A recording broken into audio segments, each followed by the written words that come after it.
What is going on, Petty Squad? I woke up. I woke up and it said we are at war. So I figured we could all. Hold on 1 second.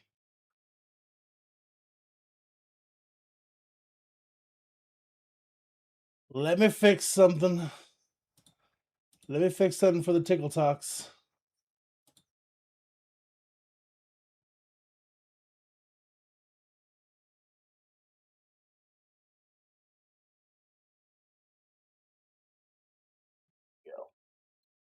All right.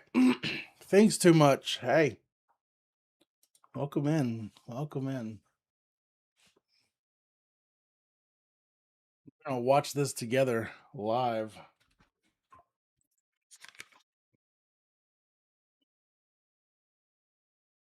Oh, you didn't. You missed it. You woke up and you missed the fact that Trump just bombed the hell out of Venezuela. I don't know the whole story. We're gonna wait. We'll wait and see here. There's gonna be a press conference. But we're at war with Venezuela. Hmm. Yep. Completely live and uncensored. Dropping stuff right now.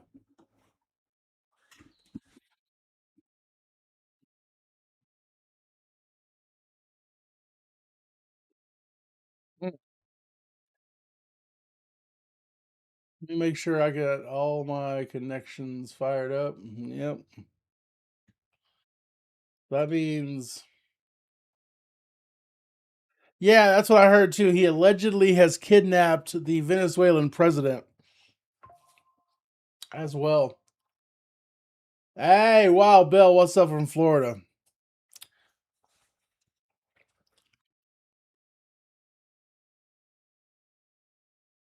But we're supposed to have a live. We're supposed to have a live press conference for Mister or President Trump here in just a few minutes. Um,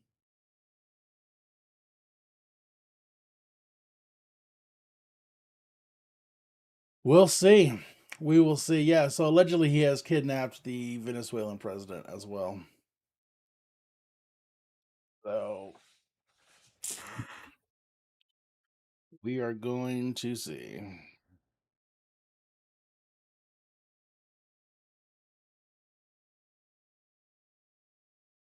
Anybody else getting those weird ass texts from people that pretend like they've known you forever? Like, hey, friend, I ain't seen you in forever.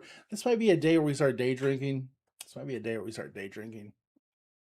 What do you expect from a felon? Well, I mean, devil's advocate here. Devil's advocate, DK. A lot of Venezuelans are actually happy the guy has been. If you look at what they've been saying, I'm just saying it's kind of crazy though. This was not on my 2026 bingo card. I mean, it would be a gangster move if I'm being honest. Dude was threatening to attack, threatening attacks on U.S. military and civilians. So him getting snatched up is hilarious from Doctor Project. I mean, uh, he was, yeah. Well, that is a gangster move. Let's wait and hear what President Trump has to say. But oh no, it wasn't on my bingo card at all. This was not on my bingo card. Oh, Matt's in dialysis. Oh wow.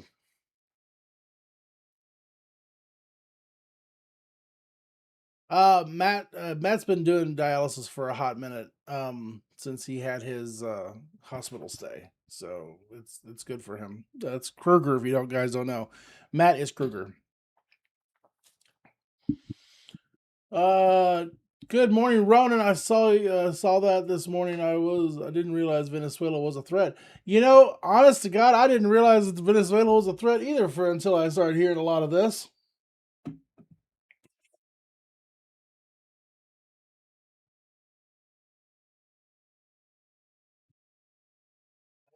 How much do you want to bet? It's gonna sound like It was the greatest kidnapping that has ever been kidnapped. Oh God! Oh God! I just heard it in my head. Thinks too much. He was kidnapped like a dog.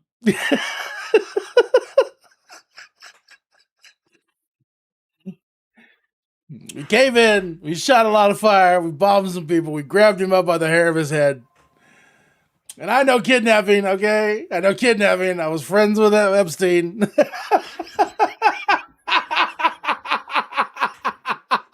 Oh, fuck. I'm sorry. I'm so sorry. Don't cry. Yeah, and he said, and I said, don't cry. Oh. Oh, Dr. Project. Prayers for your mama on the 15th. Um, Back surgery, though. I bet you she'll be happy to have that fixed up. My mom had knee surgery, and good lord, she was happy afterwards.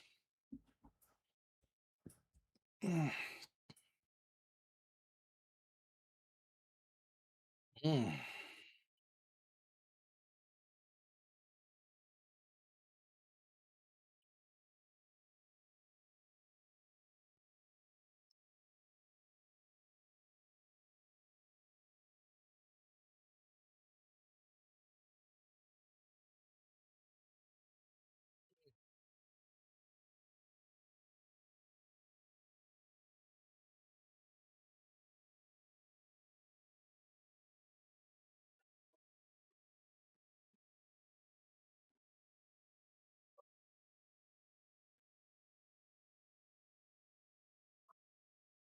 While we're waiting for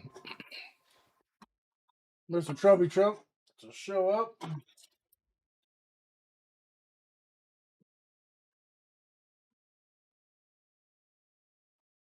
and I'm honestly, listen, political thoughts aside, I'm cleaning up a little bit here. Political thoughts aside, I am honestly trying to stay neutral in all of this. I am going to stay as neutral as possible.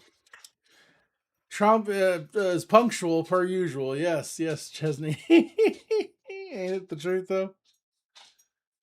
Per usual. Waiting for this press conference to start off.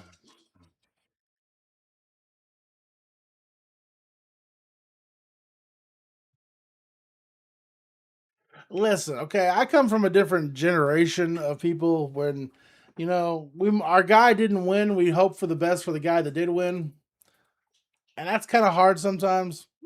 But that's what I try to be. Wish for the best for the guy who did win. But when you wake up 3 days into 2026, your feed's like, we just bombed Venezuela. I literally had to wake up and go, where the fuck is Venezuela? I had to go look it up. I'm like, why are we bombing this little South American country?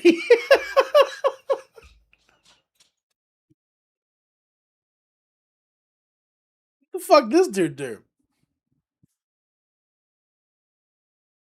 The last 2 years have been kind of bad for your parents. Oh, thanks too much. Trump is never late. Everyone else is simply early. Oh Lord. Dr. Parker says they secretly have oil.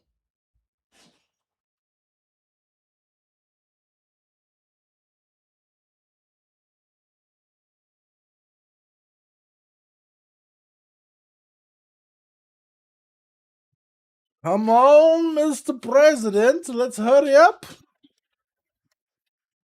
We got things and shit that we want to do.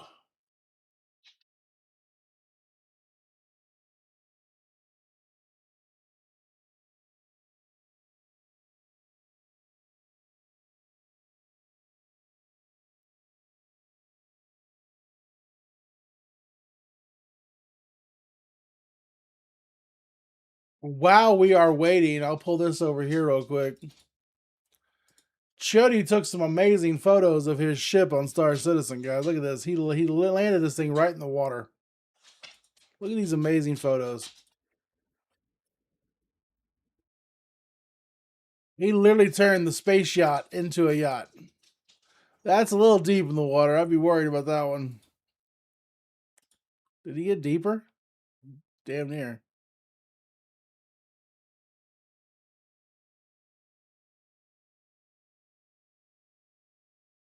Dr. Project says only if it was a better ship. Facts on facts on facts.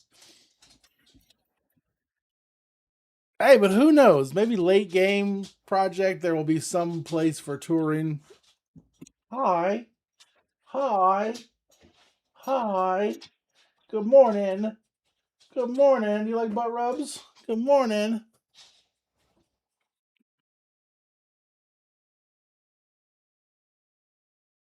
Yeah, the pics did come out really good. Like Shody nailed it with that, and he the beauty. He picked a perfect time too. The ooh with the lighting and how the sun was going down. He picked a really good time for that.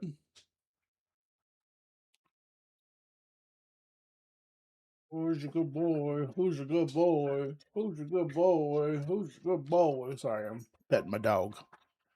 Petting my dog. Is he coming?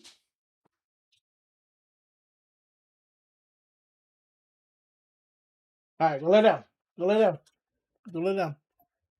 Are we talking about the dog or are we talking about President Trump? Dog's already been here. Nope, there he is. We need some sound.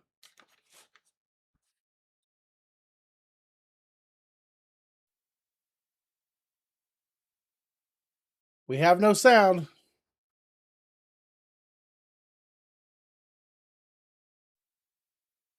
We appreciate you being here. There we go. Late last night and early today, at my direction, the United States Armed Forces conducted an extraordinary military operation in the capital of Venezuela. Overwhelming American military power, air, land, and sea, was used to launch a spectacular assault.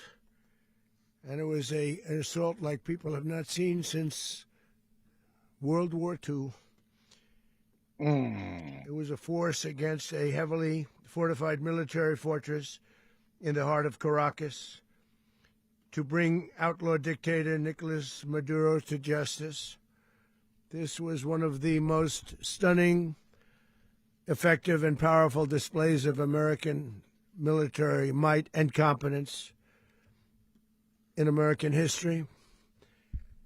And if you think about it, we've done some other good ones like the attack on Soleimani,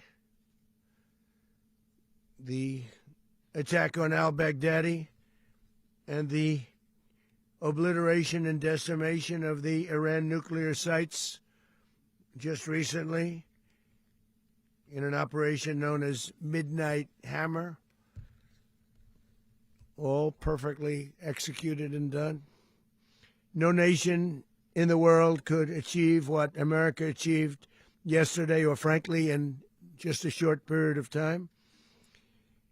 All Venezuelan military capacities were rendered powerless as the men and women of our military, working with U.S. law enforcement, successfully captured Maduro in the dead of night.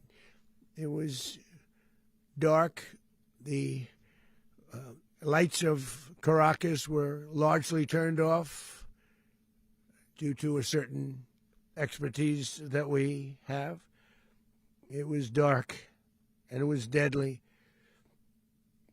But captured along with his wife, Celia Flores, both of whom now face American justice. Maduro and Flores have been indicted in the Southern District of New York, it's Jay Clayton, for their campaign of deadly narco-terrorism against the United States and its citizens. I want to thank the men and women of our military who achieved such an extraordinary success overnight with breathtaking speed, power, precision, and competence. You rarely see anything like it. You've seen some raids in this country that didn't go so well. They were an embarrassment. If you look back to Afghanistan, or if you look back to the Jimmy Carter days, they were different days. We're a respected country again, maybe like never before. These highly trained warriors operating in collaboration with U.S. law enforcement caught them in a very ready position. They were waiting for us. They knew we had many ships out in the sea, just sort of waiting. They knew we were coming. So they were in what's called a ready position. But they were completely overwhelmed and very quickly incapacitated. If you would have seen what I saw last night, you would have been very impressed. I'm not sure that you'll ever get to see it, but it was an incredible thing to see. Not a single American service member was killed, and not a single piece of American equipment was lost. We had many helicopters, many planes, many people involved in that fight.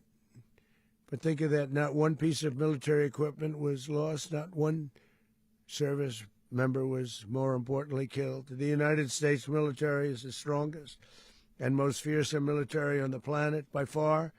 With capabilities and skills our enemies can scarcely begin to imagine. We have the best equipment anywhere in the world. There's no equipment like what we have, and you see that even if you just look at the boats. We've knocked out 97% of the drugs coming in by sea. 90%. Each boat kills on average, 25,000 people. We knocked out 97%. And those drugs mostly come from a place called Venezuela. We're going to run the country until such time as we can do a safe, proper, and judicious transition. So we don't want to be involved with having somebody else get in, and we have the same situation that we had for the last long period of years. So we are going to run the country until such time as we can do a safe, proper,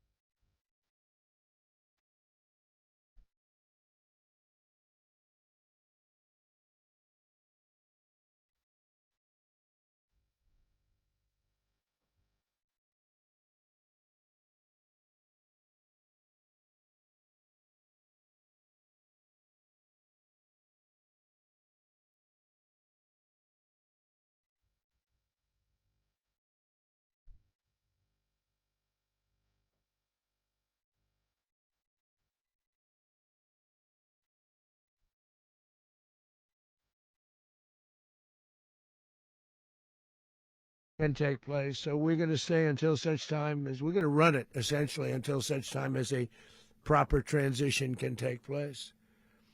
As everyone knows, the oil business in Venezuela has been a bust, a total bust, for a long period of time. They were pumping almost nothing by comparison to what they could have been pumping and what could have taken place. We're going to have our very large United States oil companies, the biggest anywhere in the world, go in, spend billions of dollars, fix the badly broken infrastructure, the oil infrastructure, and start making money for the country. And we are ready to stage a second and much larger attack if we need to do so. So we were prepared to do a second wave if we needed to do so. We actually assumed that a second wave would be necessary, but now it's probably not. The first wave, if you'd like to call it that, the first attack was so successful, we probably don't have to do a second, but we're prepared to do a second wave, a much bigger wave, actually. This was pinpoint, but we have a much bigger wave that probably won't have to do. This partnership of Venezuela with the United States of America, a country that everybody wants to be involved with because of what we were able to do and accomplish, will make the people of Venezuela rich, independent, and safe. And it will also make the many, many people from Venezuela that are living in the United States extremely happy. They suffered. They suffered. So much was taken from them. They're not going to suffer anymore. The illegitimate dictator Maduro was the kingpin of a vast criminal network responsible for trafficking colossal amounts of deadly and illicit drugs into the United States. As alleged in the indictment, he personally oversaw the vicious cartel known as Cartel de las Solas, which flooded our nation with lethal poison, responsible for the deaths of countless Americans, many, many Americans. Hundreds of thousands over the years of Americans died because of him. Maduro and his wife will soon face the full might of American justice and stand trial on American soil. Right now, they're on a ship. They'll be heading to, ultimately, New York, and then a decision will be made, I assume, between New York and Miami or Florida. But we have people where the overwhelming evidence of their crimes will be presented in a court of law. And I've seen it. I've seen what we have. It's both horrible and breathtaking that something like this could have been allowed to take place. For many years after his term as president of Venezuela expired, Maduro remained in power and waged a ceaseless campaign of violence, terror, and subversion against the United States of America, threatening not only our people, but the stability of the entire region.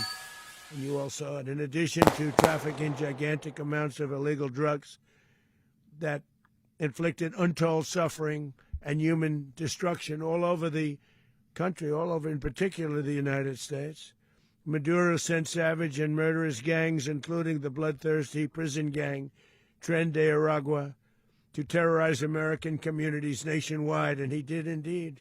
They were in Colorado. They took over apartment complexes. They cut the fingers off people if they called police. They were brutal, but they're not so brutal now. And I just have to congratulate our military, Pete and everybody, and our National Guard, because the job that they've done, whether it's in Washington, D.C., where we have a totally safe city, where it was one of the most unsafe cities anywhere in the world, frankly, and now we have no crime in Washington, D.C. We haven't had a killing. We had the terrorist attack a few weeks ago. A little bit of a different kind of a threat, but we haven't had a killing in a long period of time, 6-7 months. We used to have two, on average, 2 a week in Washington, our capital. We don't have that anymore. The restaurants are opening. Everyone's happy. They're going, they're walking their daughters, they're walking their children, their wives. They walk to restaurants. Restaurants are opening all over Washington, D.C. So I want to thank the National Guard. I want to thank our military. And I want to thank law enforcement. Been amazing. And they should do it with more cities. We're doing it, as you know, and we're doing it in Memphis, Tennessee right now, and crime is down. We've just sort of started a few weeks ago, but crime is down now 77%. And the governor of Louisiana called, great person, and he wanted us to help him, as you know, in a certain very nice part of Louisiana. And we have done that. And it was a rough section, and we have crime down. I understand it's down to almost nothing already after 2.5 weeks. New Orleans, it's down to almost nothing, and we've only been there for 2.5 weeks. Can't imagine why governors wouldn't want us to help. We also helped, as you know, in Chicago, and crime went down a little bit there. We did a very small help because we had no working ability with the governor. The governor was a disaster, and the mayor was a disaster, but it knocked down crime. But we're pulling out of there. When they need us, we'll know. You'll know. You'll be writing about it. And likewise, Los Angeles, where we saved Los Angeles early on, where the head of the police department made a statement that if the federal government didn't come in, we would have lost Los Angeles. That's long after the fires. That's when they had the riots in Los Angeles. We did a great job. Got no credit for it whatsoever, but that's okay. It doesn't matter. We don't need the credit. but we'll be pulling out when they need us. They'll call, or we'll go back if we have to. We'll go back. But we did a great job in various cities. But the place that we're very proud of is Washington, D.C., because it's our nation's capital. We took it from being a crime-ridden mess to being one of the safest cities in the country. But the gangs that they sent raped, tortured, and murdered American women and children. They were in all of the cities I mentioned, Tren de Aragua. And they were sent by Maduro to terrorize our people, and now Maduro will never again be able to threaten an American citizen or anybody from Venezuela. There will no longer be threats. For years, I've highlighted the stories of those innocent Americans whose lives were so heartlessly robbed by this Venezuelan terrorist organization. Really one of the worst. One of the worst, they say the worst. Americans like 12-year-old Jocelyn Nungari from Houston. Beautiful Jocelyn Nungari, what happened to her? They, as you know, they kidnapped, assaulted, and murdered by Tren de Aragua animals. They murdered Jocelyn and left her dead under the bridge. There was a bridge that will never be the same to so many people after seeing what happened. As I've said many times, the Maduro regime emptied out their prisons, sent their worst and most violent monsters into the United States to steal American lives. And they came from mental institutions and insane asylums. They came from prisons and jails. The reason I say both, they sound similar. Actually, prisons a little bit more hostile, a little bit tougher. A mental institution isn't as tough as an insane asylum, but we got them both. They sent from their mental institutions. They sent from their jails, prisons. They were drug dealers. They were drug kingpins. They sent everybody bad into the United States, but no longer. And we have now a border where nobody gets through. In addition, Venezuela unilaterally seized and stole American oil, American assets, and American platforms, costing us billions and billions of dollars. They did this a while ago, but we never had a president that did anything about it. They took all of our property. It was our property. We built it. And we never had a president that decided to do anything about it. Instead, they fought wars that were 10,000 miles away. We built Venezuela oil industry with American talent, drive, and skill, and the socialist regime stole it from us during those previous administrations, and they stole it through force. This constituted one of the largest thefts of American property in the history of our country. Considered the largest theft of property in the history of our country. Massive oil infrastructure was taken like we were babies, so we didn't do anything about it. I would have done something about it. America will never allow foreign powers to rob our people or drive us back into and out of our own hemisphere. That's what they did. Furthermore, under the now deposed dictator Maduro, Venezuela was increasingly hosting foreign adversaries in our region and acquiring menacing offensive weapons that could threaten U.S. interests and lives. And they used those weapons last night. Potentially in league with the cartels operating along our border. All of these actions were in gross violation of the core principles of American foreign policy, dating back more than 2 centuries. And not anymore. All the way back, it dated to the Monroe Doctrines. And the Monroe Doctrine is a big deal. But we've superseded it by a lot. By a real lot. They now call it the Donroe Document. I don't know. It's Monroe Doctrine.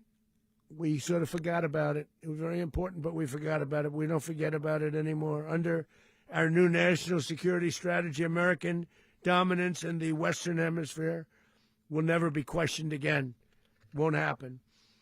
So just in concluding, for decades, other administrations have neglected or even contributed to these growing security threats in the Western Hemisphere. Under the Trump administration, we are reasserting American power in a very powerful way in our home region.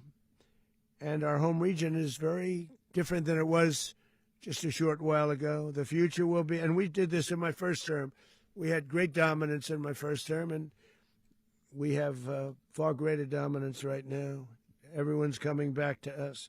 The future will be determined by the ability to protect commerce and territory and resources that are core to national security.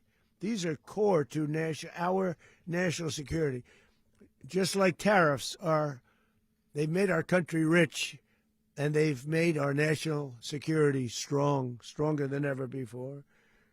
But these are the iron laws that have always determined global power, and we're going to keep it that way. We will secure our borders. We will stop the terrorists. We will crash the cartels, and we will defend our citizens against all threats, foreign and domestic. Other presidents may have lacked the courage or whatever to defend America, but I will never allow terrorists and criminals to operate with impunity against the United States. This extremely successful operation should serve as warning to anyone who would threaten American sovereignty or endanger American lives. Very importantly, the embargo on all Venezuelan oil remains in full effect. The American Armada remains poised in position, and the United States retains all military options until United States demands have been fully met and fully satisfied.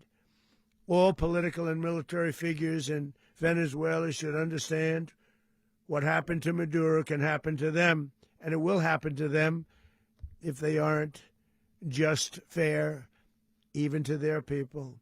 The dictator and terrorist, Maduro, is finally gone, and Venezuela people are free. They're free again. It's been a long time for them, but they're free. America is a safer nation. This morning, it's a prouder nation this morning because it didn't allow this horrible person and this country that was doing very bad things to us. It didn't allow it to happen. And the Western Hemisphere is right now a much safer place to be. So I want to thank everybody for being here. I want to thank General Raisin Kane. He's a fantastic man. I've worked with a lot of generals. I worked with some I didn't like. I worked with some I didn't respect. I worked with some that just weren't good. But this guy is fantastic. I watched last night one of the most precise attacks on sovereignty. I mean, it was an attack for justice. And I'm very proud of him, and I'm very proud of our Secretary of War, Pete Hegseth, who I'm going to ask to say a few words. Thank you very much.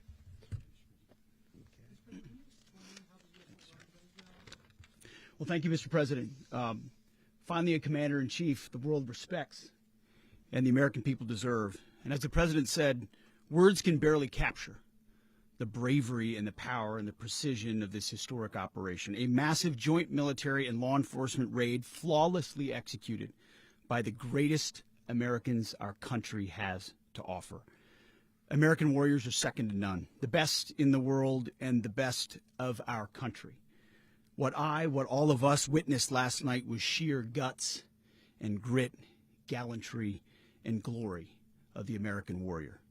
I'm simply humbled by such men. And I tip my hat to our chairman, Dan Raisin Kane, and all those Americans who stood watch last night. Our warriors are the elite of America, and again, President Trump has your back. No other country on planet Earth, and it's not even close, could pull this kind of operation off. And no other president has ever shown this kind of leadership, courage, and resolve, the most powerful combination the world has ever seen. As the president said, our adversaries remain on notice. America can project our will anywhere, anytime. The coordination, the stealth, the lethality, the precision, the very long arm of American justice, all on full display in the middle of the night. Nicolas Maduro had his chance, just like Iran had their chance, until they didn't and until he didn't. He effed around, and he found out. President Trump is deadly serious about stopping the flow of gangs and violence to our country, deadly serious about stopping the flow of drugs and poison to our people, deadly serious about getting back the oil that was stolen from us, and deadly serious about reestablishing American deterrence and dominance in the Western Hemisphere. This is about the safety, security, freedom, and prosperity of the American people. This is America first. This is peace through strength. And the United States War Department is proud to help deliver it. Welcome to 2026. And under President Trump, America is back. I'd like to welcome now our chairman, Chairman Raising Cane, to give a few more details about the operation. Mr. Chairman. Thank you, Mr. Secretary. Thank you, Mr. President, and good morning. Last night, on the order of the President of the United States and in support of a request from the Department of Justice, as the President said, the United States military conducted an apprehension mission in Caracas, Venezuela, to bring to justice two indicted persons, Nicolas and Cecilia Maduro. This operation, known as Operation Absolute Resolve, was discreet, precise, and conducted during the darkest hours of January 2nd and was the culmination of months of planning and rehearsal, an operation that, frankly, only the United States military could undertake. What I'd like to do this morning is talk to you through some of the preparation and the details without compromising any of our tactics, techniques, and procedures. There is always a chance that we'll be tasked to do this type of mission again. Our interagency work began months ago and built on decades of experience of integrating complex air, ground, space, and maritime operations. While the past 2 decades have honed the skills of our special operations forces, this particular mission required every component of our joint force, with soldiers, sailors, airmen, Marines, and Guardians working in unison with our intelligence agency partners and law enforcement teammates in an unprecedented operation. We leveraged our unmatched intelligence capabilities and our years of experience in hunting terrorists, and we could not have done this mission without the incredible work by various intelligence agencies, including the CIA, NSA, and NGA. We watched, we waited, we prepared, we remained patient and professional. This mission was meticulously planned, drawing lessons from decades of missions over the last many years, many missions over these last many years. This was an audacious operation that only the United States could do. It required the utmost of precision and integration within our joint force. And the word integration does not explain the sheer complexity of such a mission. An extraction so precise it involved more than 150 aircraft launching across the Western Hemisphere in close coordination, all coming together in time and place to layer effects for a single purpose: to get an interdiction force into downtown Caracas while maintaining the element of tactical surprise. Failure of one component of this well-oiled machine would have endangered the entire mission, and failure is never an option for America's joint force. Those in the air over Caracas last night were willing to give their lives for those on the ground and in the helicopters. Let me talk a little bit about the preparation. After months of work by our intelligence teammates to find Maduro and understand how he moved, where he lived, where he traveled, what he ate, what he wore, what were his pets, in early December, our force was set pending a series of aligned events. Key was choosing the right day to minimize the potential for civilian harm and maximize the element of surprise, and minimize the harm to the indicted personnel so, as the President said, they could be brought to justice.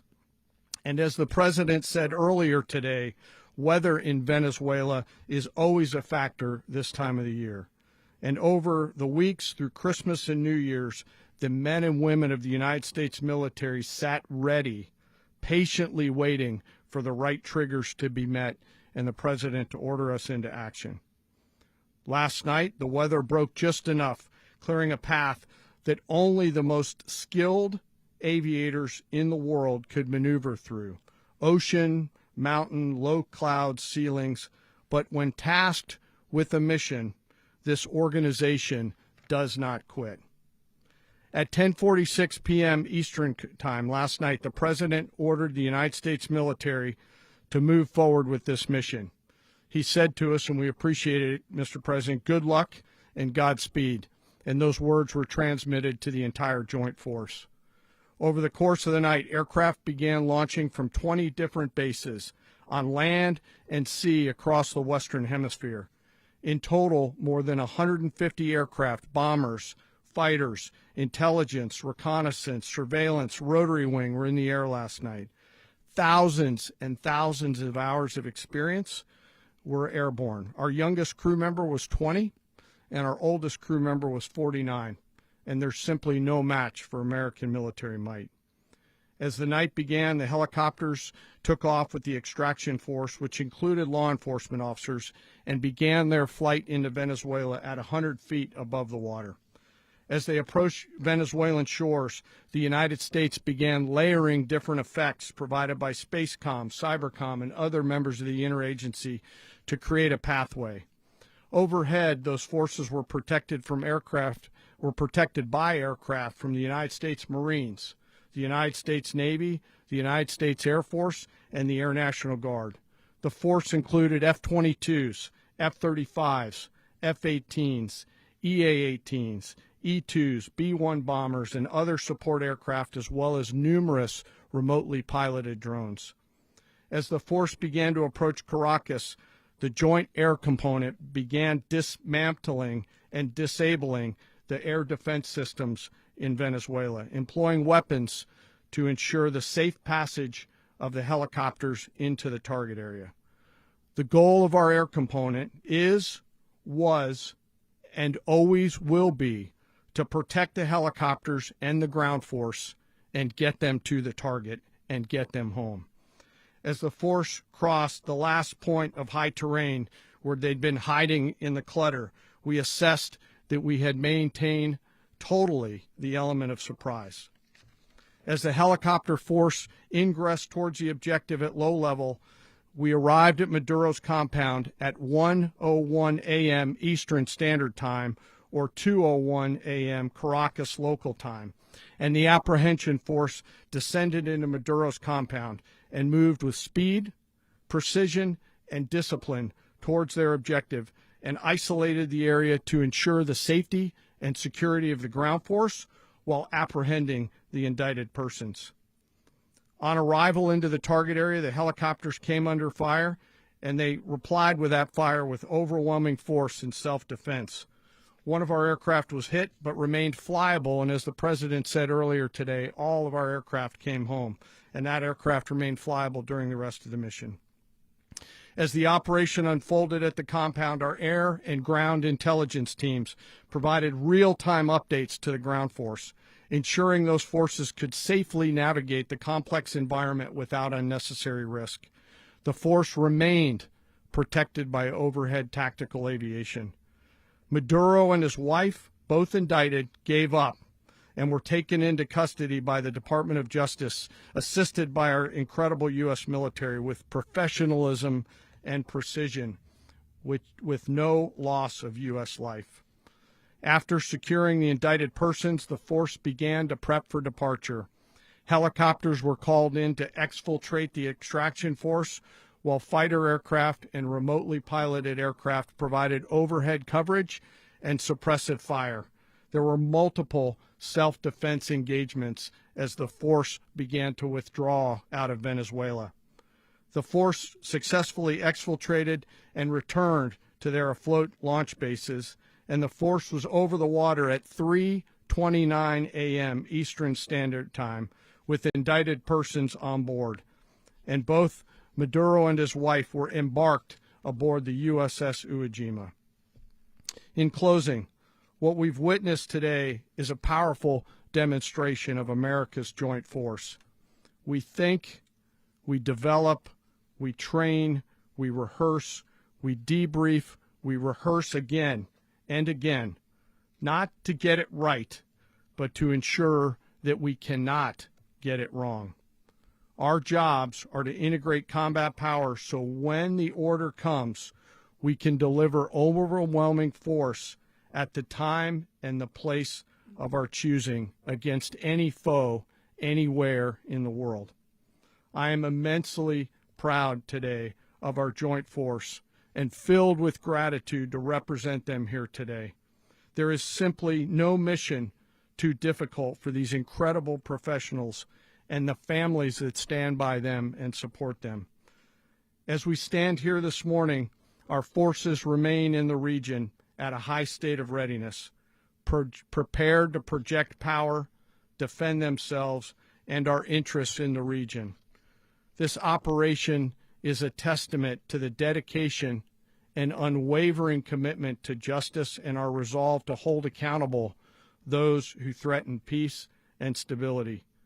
In closing, I want to express my heartfelt gratitude to the brave men and women who executed this mission. Their courage and tireless commitment to our nation are what makes us strong. Thank you, Mr. Secretary, and thank you, Mr. President. Well, I don't have much to add to what you've heard now, other than the following points. Nicolas Maduro was indicted in 2020 in the United States. He is not the legitimate president of Venezuela. That's not just us saying it. The first Trump administration, the Biden administration, the second Trump administration, none of those three recognized him. He's not recognized by the European Union and multiple countries around the world. He is a fugitive of American justice with a $50 million reward, which I guess we saved $50 million.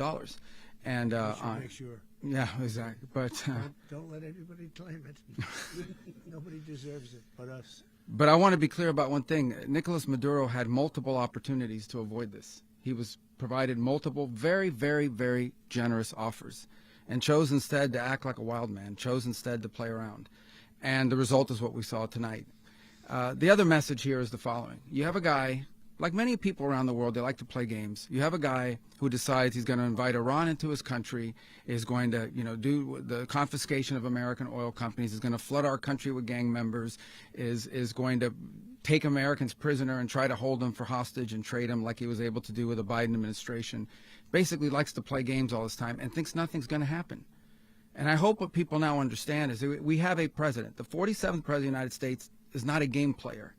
When he tells you that he's going to do something, when he tells you he's going to address a problem, he means it. He actions it. I can tell you, I've watched this process now for 14, 15 years, been around it. Everybody talks. I'm going to do this. I'm going to do that. When I get there, we're going to do this. We're going to take. This is a president of action. Like, I don't understand yet how they haven't figured this out. And now, if you don't know, now you know. Because this is the way it's going to play out. And I think people need to understand that this is not a president that just talks and does letters and press conferences. And, if he says he's serious about something, he means it. And this is something that was a direct threat to the national interest of the United States, and the president addressed it. There's a president of peace, by the way. I told you what I just said earlier. This guy had multiple opportunities to find his way somewhere else and figure out another. He could have been living somewhere else right now very happy, but instead he wanted to play big boy. And so now, he's got other sets of problems on his hands. And but I think that the message here should be for the world. Look, the president doesn't go out looking for people to pick fights with. He's not generally wants to get along with everybody. We'll talk and meet with anybody, but don't play games. Don't play games with this president's in office, because it's not going to turn out well. And so I hope that I guess that lesson was learned last night, and we hope it'll be instructive moving forward. Is that a message for Cuba, Mr. President?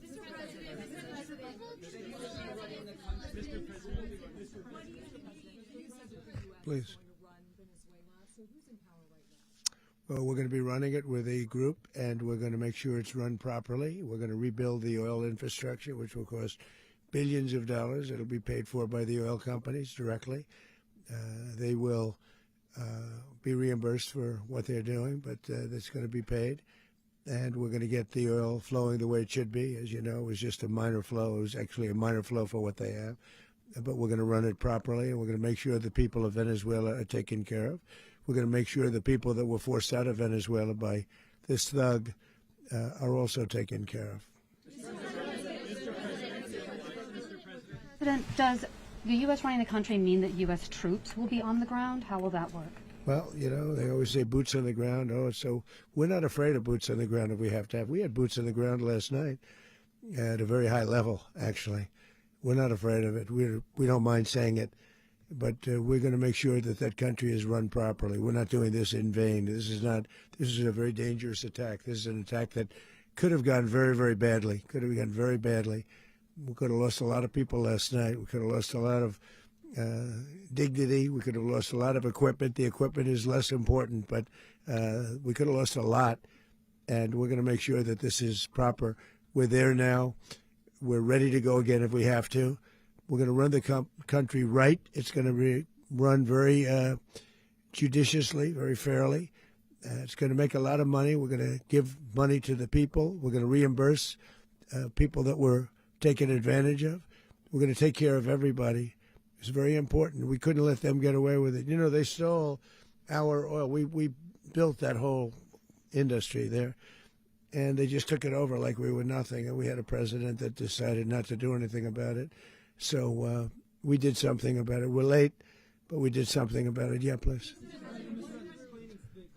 Mechanism by which you're going to run the country? Are you going to designate a U.S. official to coordinate? It's all being done right now. We're designating people. We're talking to people. We're designating various people, and we're going to let you know who those people are.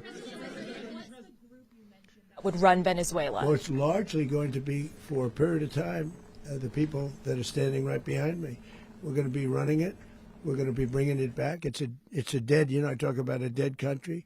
A year and a half ago, we were a dead country. Now we're the hottest country anywhere in the world. We're a country doing better than any country anywhere in the world. And it required leadership. Venezuela has a lot of bad people in there, a lot of bad people that shouldn't be leading. We're not going to take a chance that one of those people take over for Maduro. So you can look at, and others, we have fantastic people, including people in the military.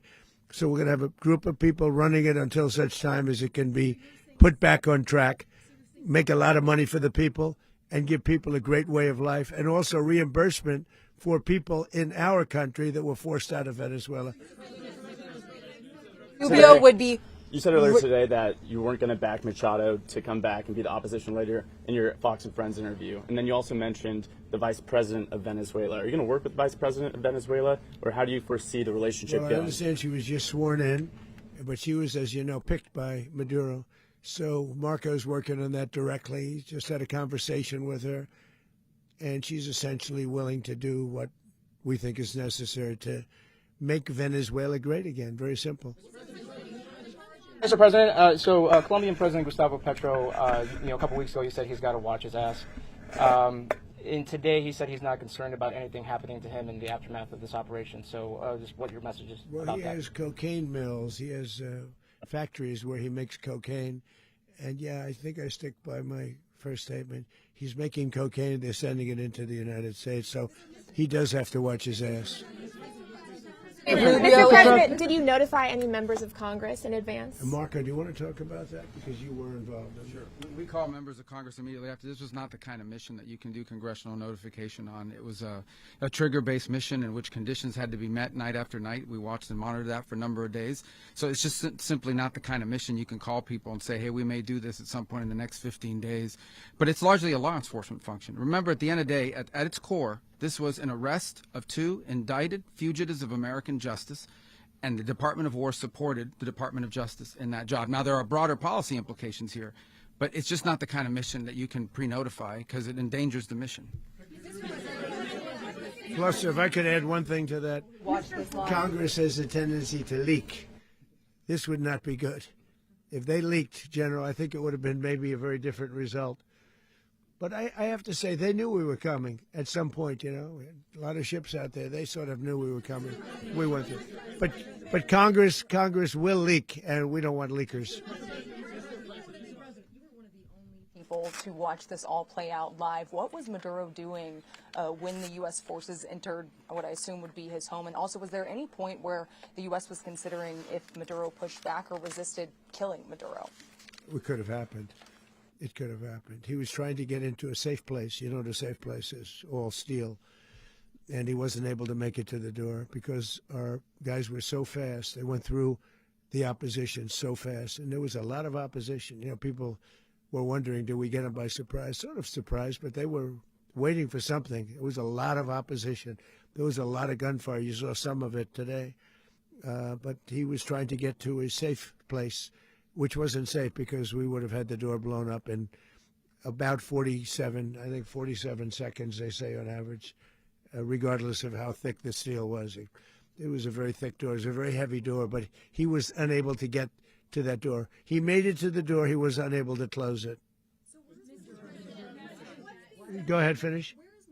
To be in the time being right now, do you know his exact Well, whereabouts? eventually, ultimately, in the near future, he's going to be brought to New York. And where is he going to be held? Where is he going to be held in New York? Do you know? That's going to be up to the officials that do these things. Mr. President, the U.S. has something of a mixed track record of ousting dictators without necessarily a plan for what comes afterwards. Not with Did me. that weigh on your decision? Well, that's when we had different presidents, but with me, that's not true. With me, we've had a perfect track record of winning. We win a lot, and we win. If you look at Soleimani, you look at al-Baghdadi, you look at the Midnight Hammer. Midnight Hammer was incredible. Right now, you wouldn't have peace in the Middle East. We have essentially peace in the Middle East because of that. If we weren't successful with Midnight Hammer, you wouldn't have peace in the Middle East. So, with me, you've had a lot of victory. You've had only victories. You've had no losses. Yeah. How long do you expect the U.S. to run Venezuela, and how soon do you want the Venezuelan people to hold elections? So I'd like to do it quickly, but it takes a period of time. You know, we're rebuilding. We have to rebuild their whole infrastructure. The infrastructure is rotted. It's actually very dangerous. It's blow-up territory. Oil is very dangerous. It's a very dangerous thing to take out of the ground. It can kill a lot of people. It has killed a lot of people doing just that. The infrastructure is old. It's rotted. Much of it is stuff that we put there 25 years ago, and we're going to be replacing it. And we're going to take a lot of money out so that we can take care of the country. Yeah. Are you saying that Secretary Rubio and Mr. President, China, Russia, and Iran have interests in Venezuela. How does this operation affect your relationships with them when it comes to the oil and drugs? In terms of China and Russia, Russia, when we get things straightened out. But in terms of other countries that want oil, we're in the oil business. We're going to sell it to them. We're not going to say we're not going to give it. In other words, we'll be selling oil probably in much larger doses because they couldn't produce very much because their infrastructure was so bad. So we'll be selling large amounts of oil to other countries, many of whom are using it now, but I would say many more will come. Are you saying, Mr. President, are you saying that, Mr. President, are you saying that? Oh. Mr. President, thank you. What is your message to the people of Venezuela today? Of course, the civilian population specifically, they have a lot of questions. What is your message to the people of Venezuela? That you're going to have peace, justice. You're going to have some of the riches that you should have had for a long period of time. It was stolen from you. But you're going to have peace, and you're going to have safety. You're going to have justice. You're going to have a country. You're going to have a real country. You're going to have potentially a great country. You know, if you go back 20 years, maybe even a little longer ago, that was a great country. And they destroyed it. Remember I said that if we lose this election, the United States will be Venezuela on steroids. That's what would have happened. Had we lost the election, the 2024 election, we suffered so badly. When you look at the border from 2020, what they did, what Joe Biden administration did to our country should never be forgotten. But if we had to go through another year of that, we would be exactly where Venezuela was. In terms, I used to say, if they win, we're going to be Venezuela on steroids, and that's what would have happened. President, thank you. Are you saying that Secretary Hegseth and Rubio are going to be running Venezuela, and will you be sending in U.S. military troops to provide? They're going to be a team that's working with the people of Venezuela to make sure that we have Venezuela right. Because for us to just leave, who's going to take over? I mean, there is nobody to take over. You have a vice president who's been appointed by Maduro.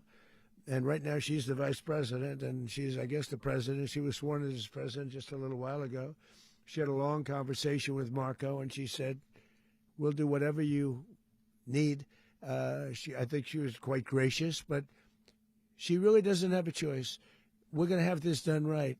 We're not going to just do this with Maduro, then leave like everybody else, leave and say, let it go to hell. If we just left, it has zero chance of ever coming back. We'll run it properly. We'll run it professionally. We'll have the greatest oil companies in the world go in and invest billions and billions of dollars and take out money, use that money in Venezuela.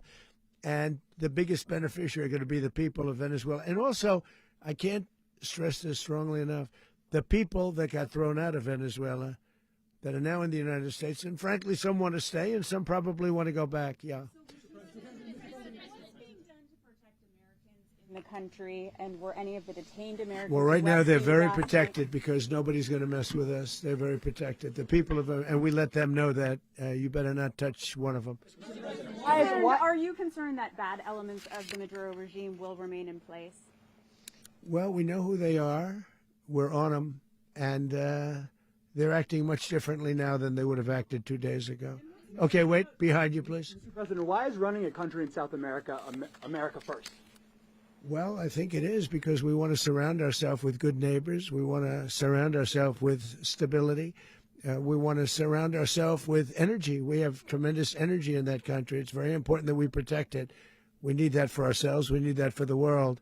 And we want to make sure we can protect it. Yes, sir. Please, go ahead. Yeah, is there a message here for Cuba and Diaz-Canel? Well, Cuba is an interesting case. Cuba is, not doing very well right now.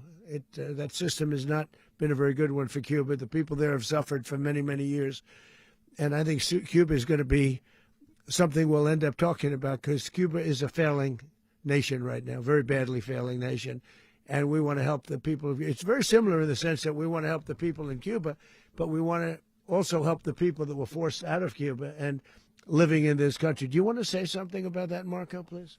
Well, I mean, I just gave you a statement a few minutes ago about, when the president speaks, you should take him seriously. So suffice it to say, Cuba is a disaster. It's run by incompetent, senile men, and in some cases, not senile, but incompetent nonetheless. It has no economy. It's in total collapse. And by the way, they were, all of the guards that helped protect Maduro, this is well known, their whole spy agency, all that were full of Cubans. I mean, it's amazing. This poor island took over Venezuela in some cases. One of the biggest problems the Venezuelans have is they have to declare independence from Cuba that tried to basically colonize it from a security standpoint. So, yeah, look, if I lived in Havana and I was in the government, I'd be concerned, at least a little bit. Cutting off the oil flow to Cuba from Venezuela? Well, the president already announced a week ago that anything that's sanctioned oil, it's not going to be allowed to get there. So that's a pre-existing. The answer is yes. Yes.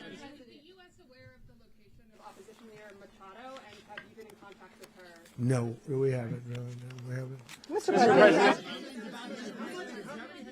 Mr. President, on Monday. Oh, I think it would be very tough for her to be the leader. She doesn't have the support within or the respect within the country. She's a very nice woman, but she doesn't have the respect. Mr. President, is it possible that the U.S. ends up administrating Venezuela for years? Well, it won't cost us anything because the money coming out of the ground is very substantial, so it's not going to cost us anything. We will. Well, we want safety there. We want to be surrounded by countries that aren't housing all of our enemies all over the world. That was happening, and you don't want to have that. But we're going to be rebuilding, and we're not spending money. The oil companies are going to go in. They're going to spend money. We're going to take back the oil that, frankly, we should have taken back a long time ago.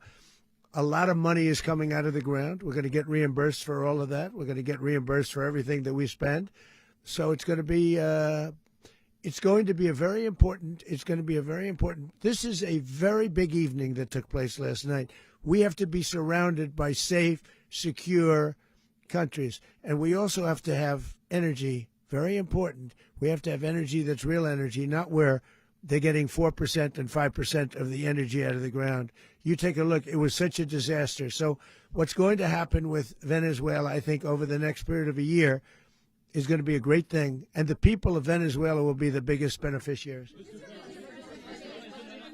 Going to send in the U.S. military. Mr. President, thank you. What did you last speak to Maduro about when you spoke? And is the Well, US I don't want to get war into with the Venezuela? conversations, but I did have conversations with him, and I said, you got to surrender. And I actually thought he was pretty close to doing so, but now he wished he did, yeah.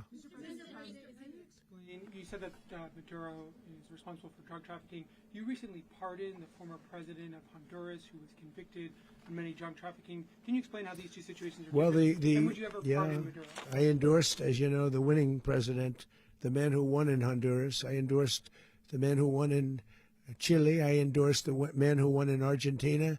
And we are doing very well with that whole group. What the man that I pardoned was, if you could equate it to us, he was treated like the Biden administration treated a man named Trump. That didn't work out too well for them.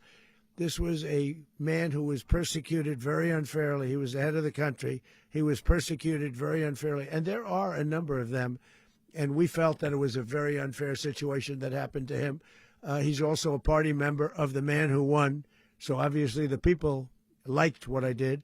And one of the reasons that was done is because of the fact that the party in power felt very strongly that that man was treated very badly. I studied it very quickly, and then I studied it in great detail. I went to a lot of the people standing behind me, and they felt that that man was persecuted and treated very badly. That's why I gave him a pardon. You referenced boots on the ground earlier. Can you just sort of button this up? Do you envision the U.S. military having a presence in Venezuela as the U.S. runs that Well, country? no, we're going to have a presence in Venezuela as it pertains to oil, because we have to have, we're sending our expertise in. So you may need something, not very much. But no, we're going to be taking out a tremendous amount of wealth out of the ground. And that wealth is going to the people of Venezuela and people from outside of Venezuela that used to be in Venezuela. And it goes also to the United States of America in the form of reimbursement for the damages caused us by that country. So I want to thank you all very much. Thank you. Do you have one? Yes, please. You were so nice before. I'm going to give you the final question. Go ahead. Thank you, Mr. Unless President. it's a bad question, in It's which about case I'll Putin. go one word. It's about who? It's about Putin, if you want. About Putin. Well, that's always nice You had to a talk phone, about Putin. You had a phone call with him Yeah. on Monday. Did he talk at all about Maduro? Did y'all talk about this? No, we didn't. And We then- never spoke about Maduro. Are you mad at him right now? I mean, there's this I'm not intelligence. thrilled with Putin. I'm not thrilled with Putin. He's killing too many people. I thought that would be so. I settled 8 1/4 war. You know what the 1/4 was? Thailand and Cambodia. I did it again.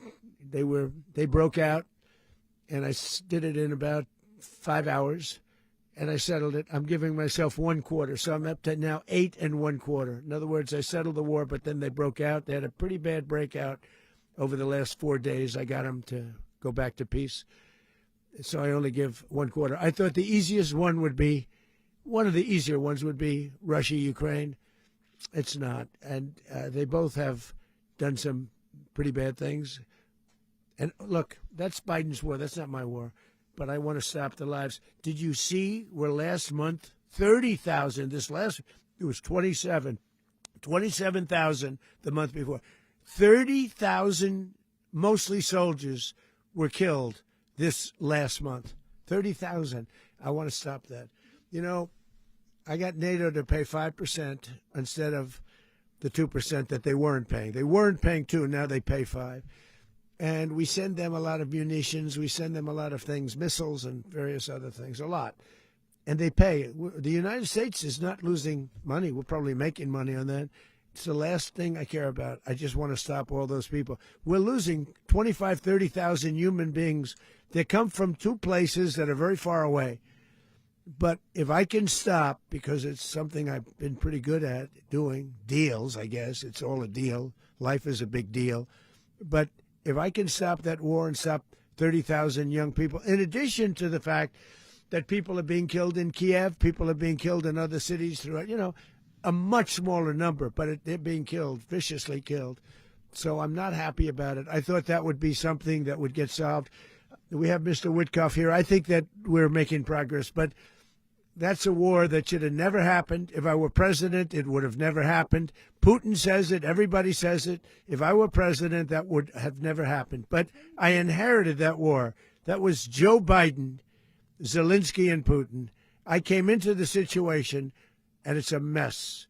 And I will say this. I watched an operation last night that was so precise, that was so brilliant. I mean, it was incredible. If we had our people, like this general and our people involved, that war would not have gone on very long, that I can tell you. That war, to use an old term, that war has become a bloodbath, and we want it to get stopped. Thank you very much, everybody.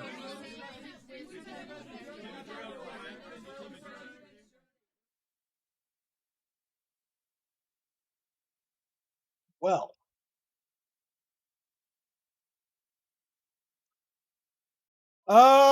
so I told y'all when we first started this, I wasn't going to pick sides or anything like that.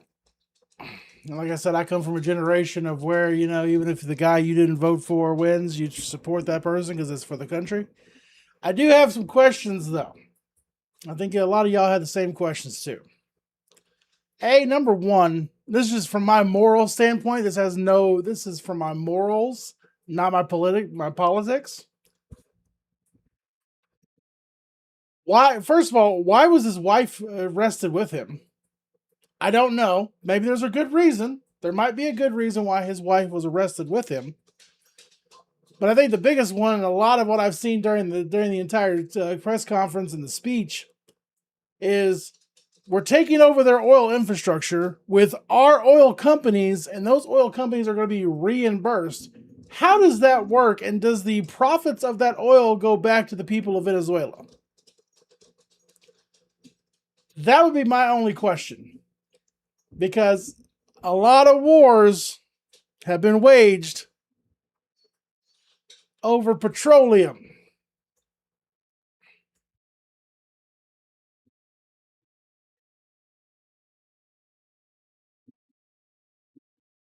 So again, that would be one of my two biggest pullaways from that.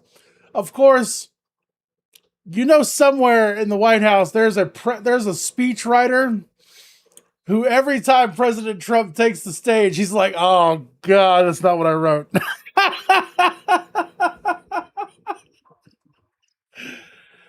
oh, oh God, he's like, "Oh, why did I take this job?" He just wads up what I write and throws it away. But the biggest thing is the oil. The people of Venezuela should profit from that oil. That's their oil. That shouldn't be our oil. That would be considered a spoils of war. We shouldn't take that shit. That should go back to the people of Venezuela.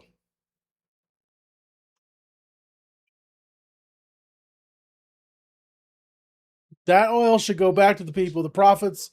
And if the U.S. oil companies are going to be reimbursed, like he said, it should be reimbursed from us, as in the U.S. government, and not from them taking a stake in that oil. Because I feel like, I don't know, stop me if I'm wrong, I feel like that's a bit fucked up.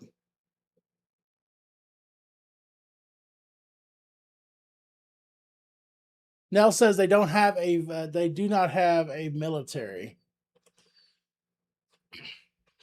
Bones, I'll be there in a second. Go lay down. Go lay down, Bubba. Go lay down. My dog is whining. I'm gonna let y'all talk amongst yourselves real quick while I let the dog go out because he needs to go outside. I will be right back. I'll be right back.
Hey, thanks for all the check-ins, guys. Hey, thank you for all the check-ins. But yeah, let me see what I missed while I was gone. Thank you for the check-ins over on Twitch. Thank you for the follows over on YouTube. Oh man. But yeah, that goes back to my whole thing of where does the profits and where does that stuff go for the oil for those people of Venezuela? That's my only kickback to that. Do I agree with us? I don't know the full situation of Venezuela and what's going on. I'm not going to sit here and act like I do. I'm ignorant to that. I mean, I did think we had rules in place to go in and oust leaders or to take out leaders. They didn't really take him out, and they did say that he wasn't an official. He wasn't the. I guess he was. How did he put that in the press conference? That it was. He wasn't the sovereign leader. I don't know. Again, I don't know the whole thing. I'm not going to sit here and act like I do.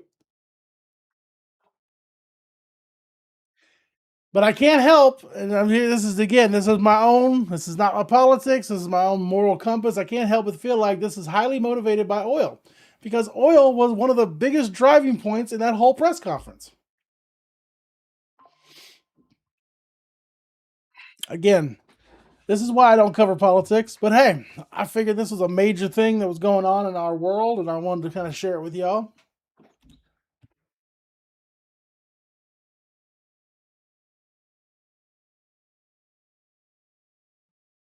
Now you might be 100% correct.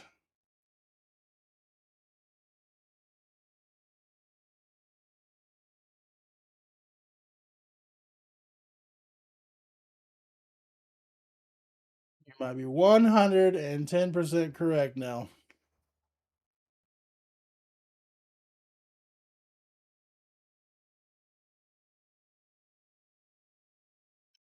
The version says it's always about money.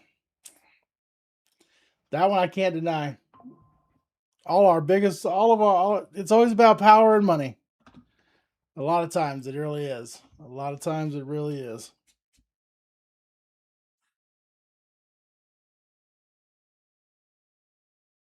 So, you hope what, Trump's wife gets deported or Venezuelan wife? I'm assuming Trump's wife. That's what she said. I still want to know why the wife, like, why did the wife get deported or get taken out too? Was she involved in this? Was she like a drug queen cartel? Drug queen.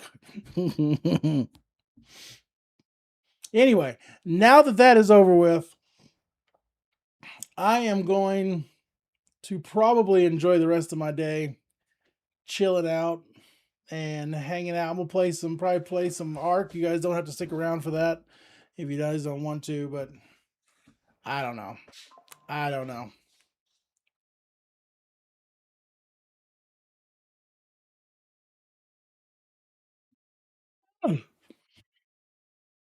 You have a good one too, Chesney. Thank you guys for all the follows and everyone who jumped in. Thank you for sharing that with me. I am going to continue to stay live for a second. I gotta go get the dog. He wanted to stay outside for a few more minutes, and then I'm gonna jump over and play some Star Citizen. I'm gonna play some Ark Survival because I need to check on my dinos, and then I gotta edit videos the rest of the day. Robert Paul is currently on a 20-day stream streak. Let's go. All right, I'll be right back.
Welcome back.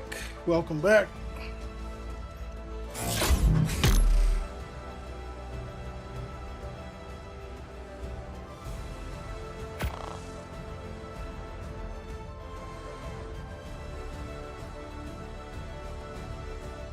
Let's see what old Dark has got done.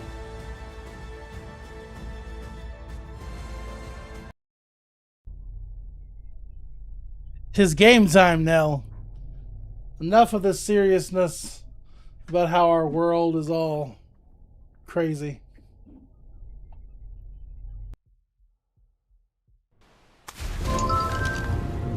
We've been bouncing back and forth for a hot minute.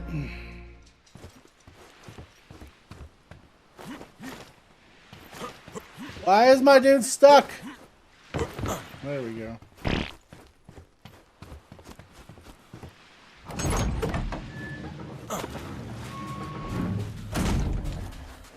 Oh, Dark got a nice little base going up here.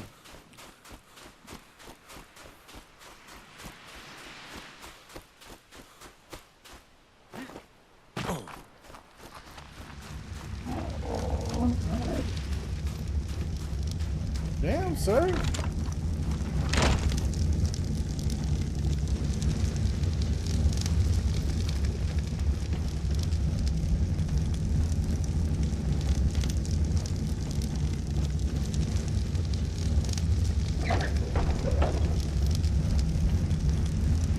Light the torches!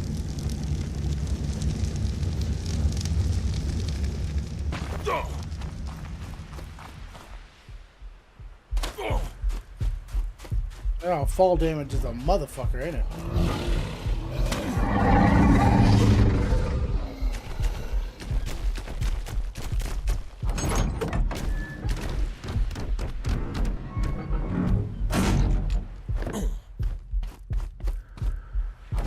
I gotta go get Dean and Sammy.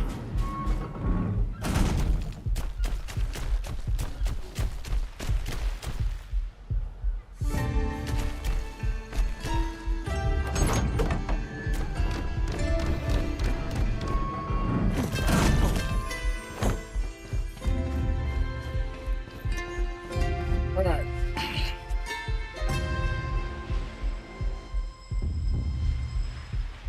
Yeah, I checked out the Lost Colony. I wasn't for doing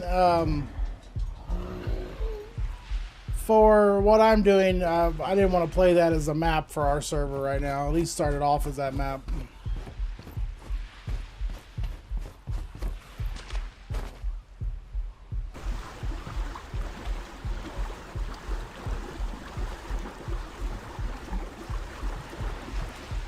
We're gonna go explore a bit. We're gonna go up this shoreline.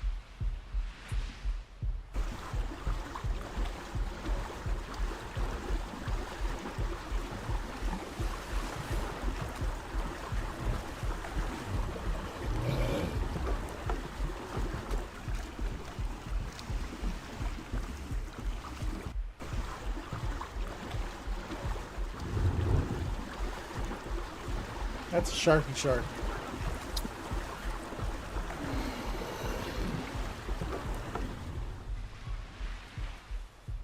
Owens, what the hell's wrong with you?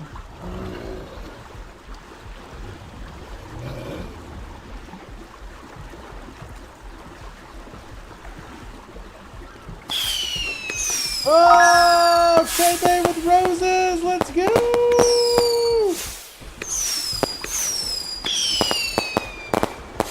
Thank you, darling. I appreciate that.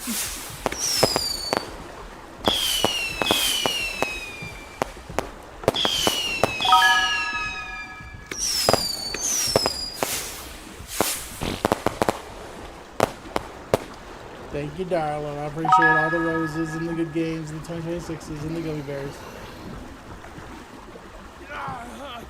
Oh, I gotta find something to eat, it says. And I have no foods.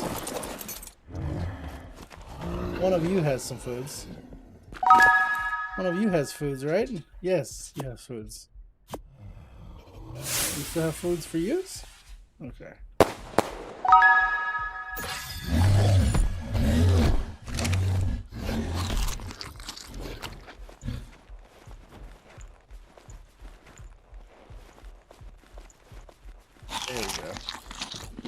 Plenties of foods.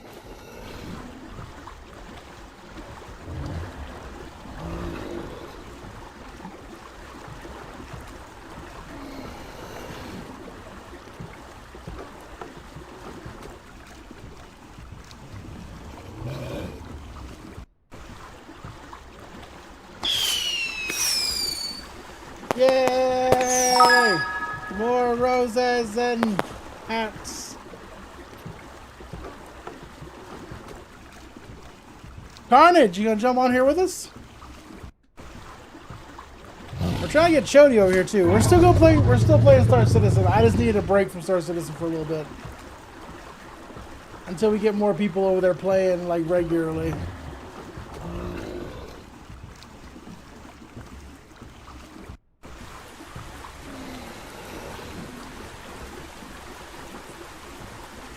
Oh no, it's raining.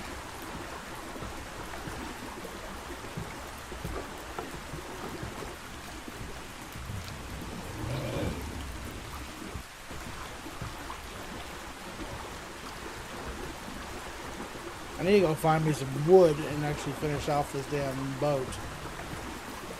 My pirate ship here, got cannon spots for it.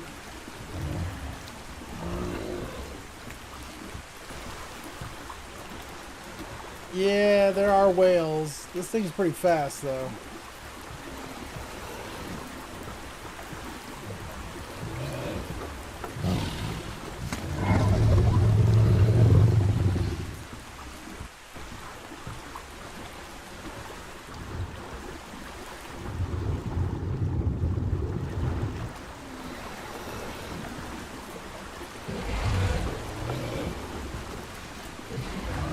Are you working right now, Carnage?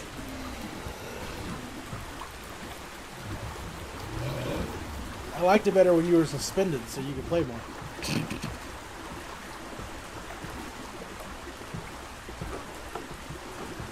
What's that?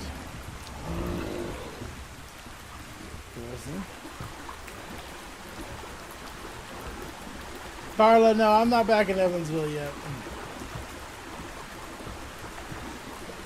I don't know if that's going to happen anytime soon.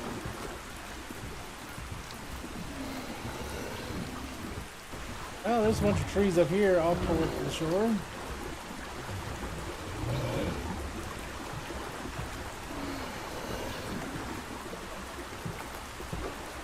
Alright, as soon as I get up here to these trees, I will get in Discord.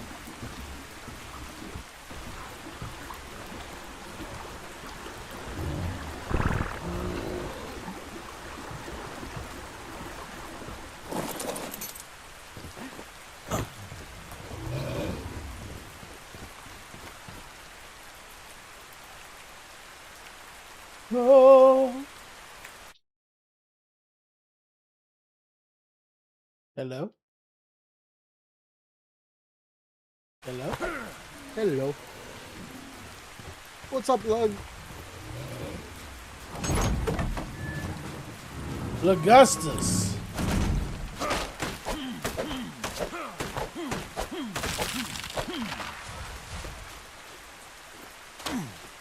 Hey, Carnage, that means you got an hour to play. Yeah, it does.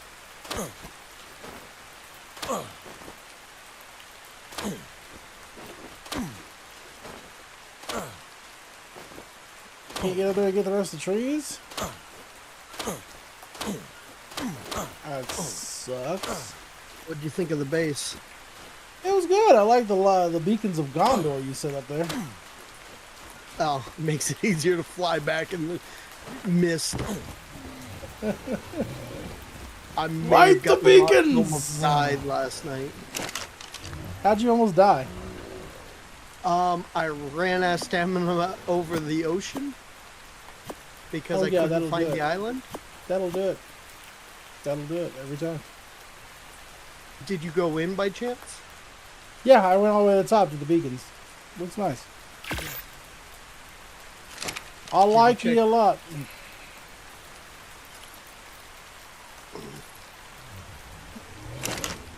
Yay, I crafted a gun in a single bullet.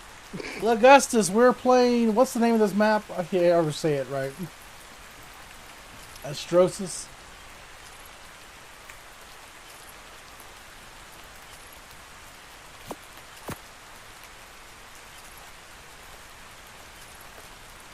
Ooh, 17 rotten meat. Nice. Good boy. You and berries will make enough beautiful meds. Oh, by the way, I stole all your berries to start producing more narcotics.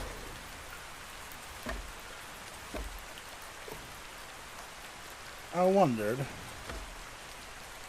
Well, I got the preserver, so it only made sense. Leaving them on the dinosaur, they can spoil faster.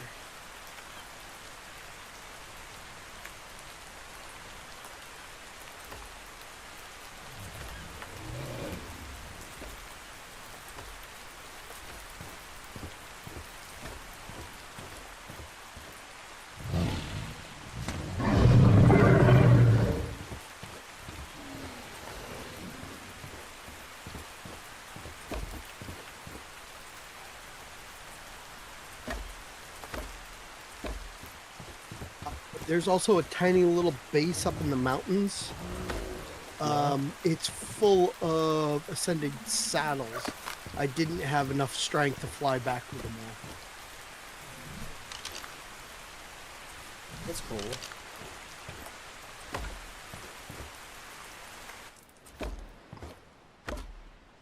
Cool. I made enough to make me those.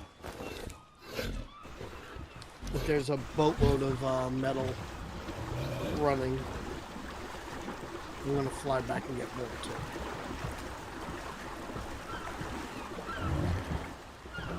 I found massive metal.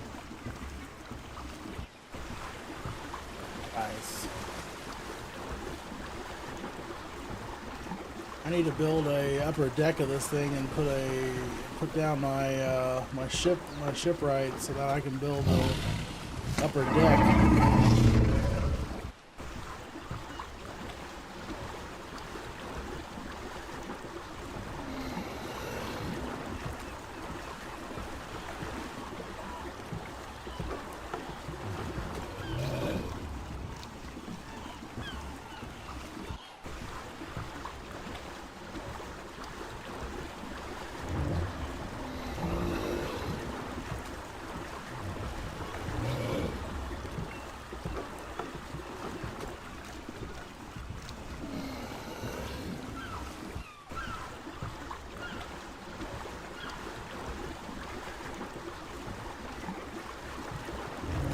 There's a little island right here. I'm gonna pull up to it.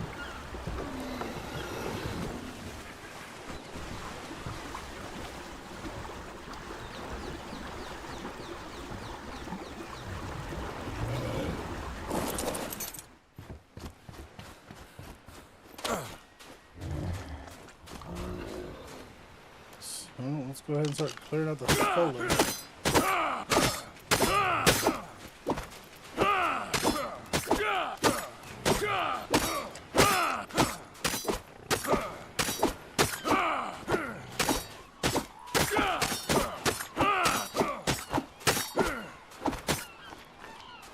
Rob this entire place of its natural resources. We're gonna colonize. We're gonna colonize. Oh, how white of me. How Caucasian of me.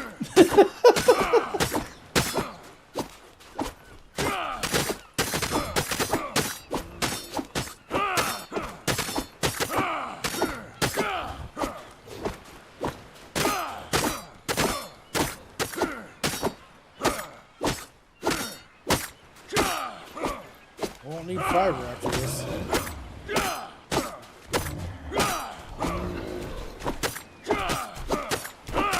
I got some scuba tanks. Yeah. I got an ascended metal shield. A few ascended saddle designs, as well as a few ascended saddles. Oh, I got Crystal. I got Agrigel. I got Crichton. I got shit tons of cementing paste. I've got blueprints for advanced bullets and stuff. Nice. Yeah, I kind of went to town on a few things.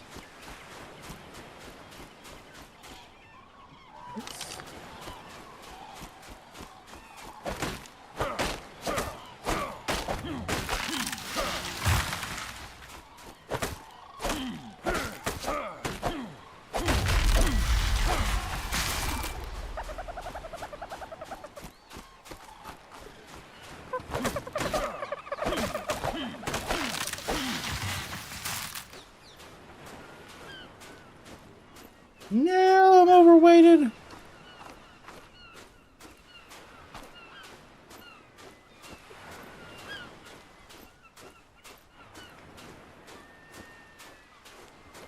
Well, this little island is not a bad little island. We will call it Zootopia.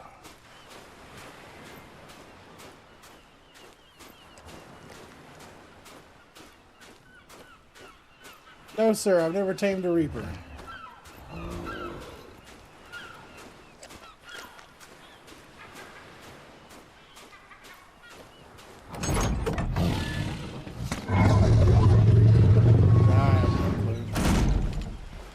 Carnage seems to know.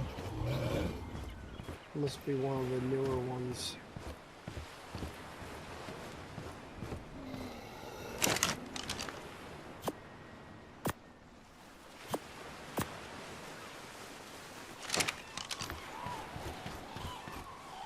Come with me, Sammy. There's fuckery to spread.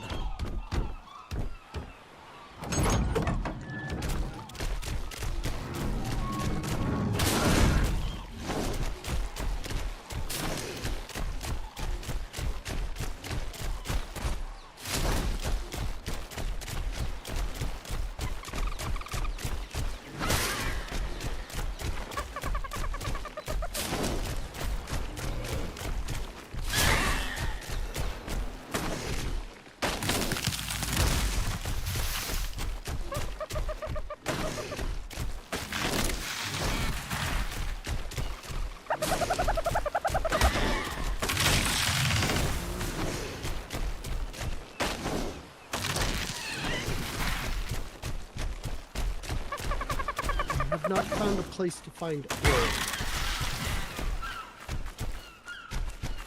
Oh, my dude's out of stamina.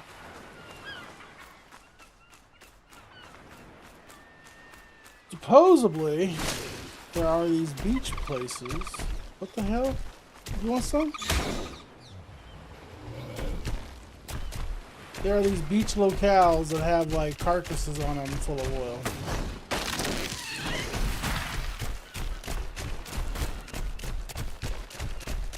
If it's on the beach, that's your territory, not mine.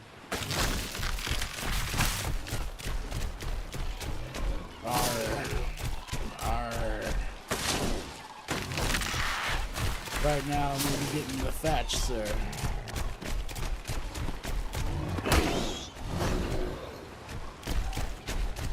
I'm restoring our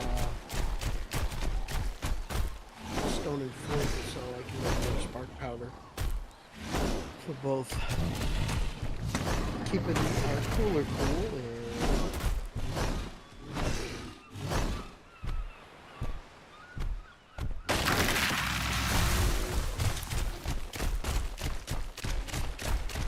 Let's take his thatch back to the...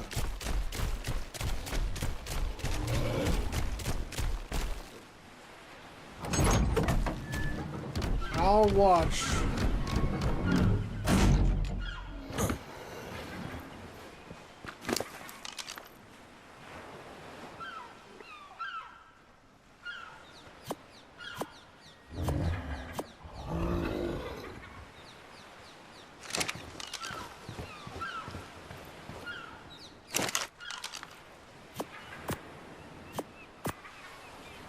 Does he still have my mortar and pestle on it?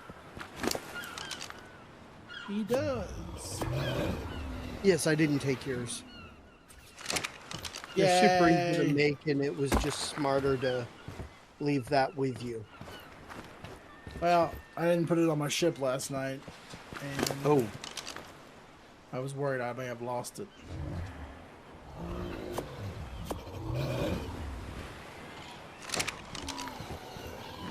alright, I'm gonna fly back over and get some metal.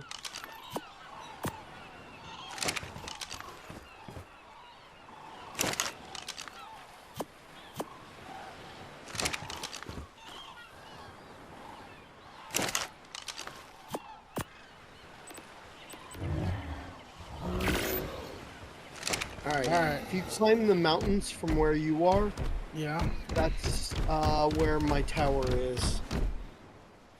Okay. It's right up next to the yellow right now.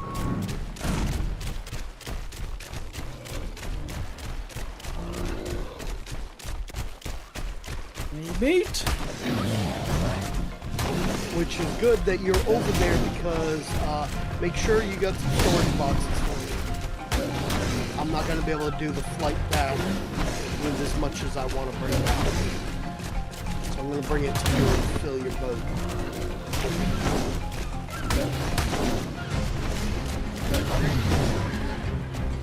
I need more narcos so I can take out one of the birds, so then I can actually have some way to make this trip. I love this bird, don't get me wrong, this one's fine, but the fact of the matter is she can't do the loads I need. Giggity.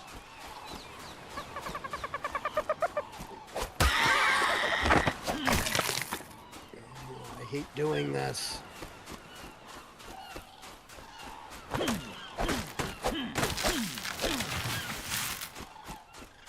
Yeah, Ankylosaurus. There's one up on the hills. I know that. Well, there was earlier. You're a tough one.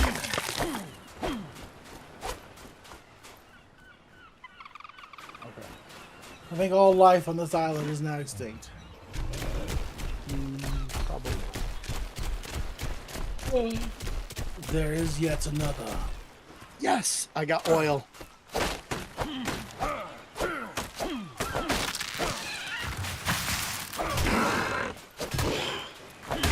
Make it to the Dude, those sea turtles are a freaking nightmare to kill.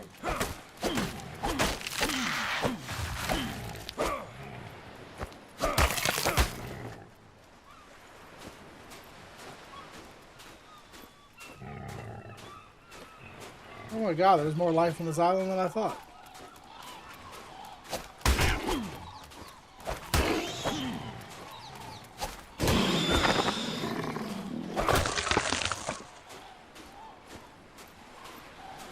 Tons of hides.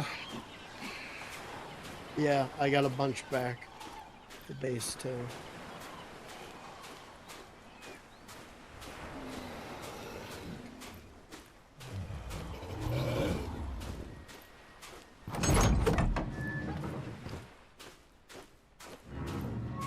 Why am I just walking all nonchalantly? Oh, I got gas. Nice. Ooh, there's a small farming house here.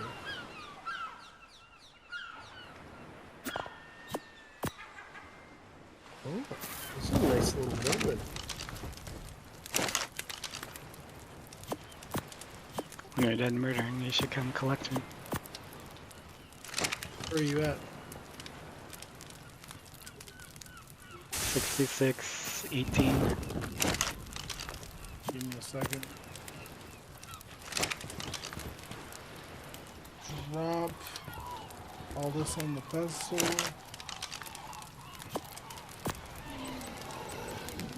$66, 18? 18, yep. I'm at 60, 15. So.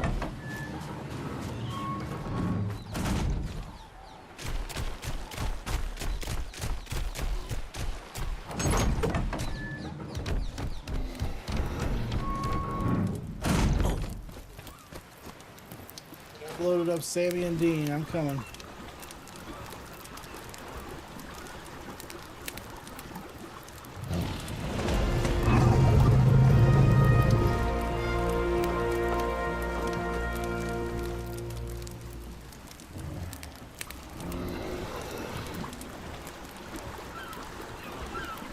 Can you add him to the tribe?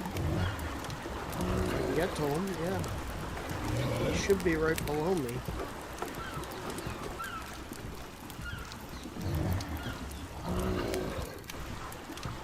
Unless you made it where only you can do it.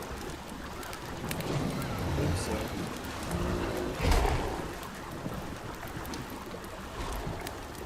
I'm at 61.15. Where did you say you were?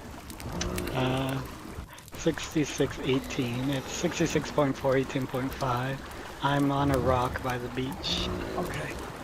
I think I see. I just gotta rest before I fly across. I'm floating there to put you on the boat with me. Yeah, I don't want to drop you in the water.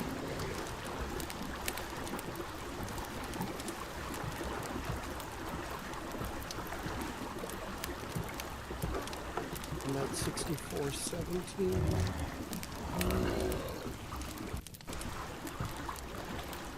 I need to build some cannons for my ship, but I don't have the materials. I need to find the metal node. If you can get me the narcotics so I can get my bird, I can get you the metal. He just flew over me. There you are. I gotta rest before I fly up there.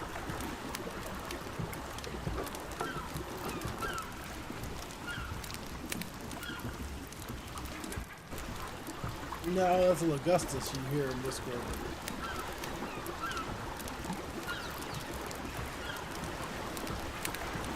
So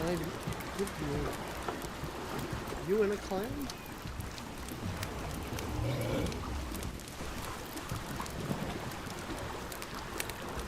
Not even giving me the ability to invite you.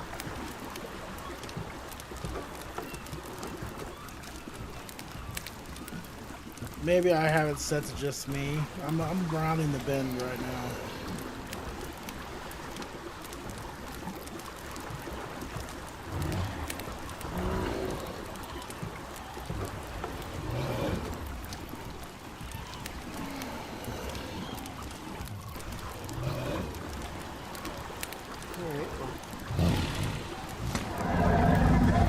The game Risk? Yeah, I remember it. Isn't that the one where you had to like guess the bad guy?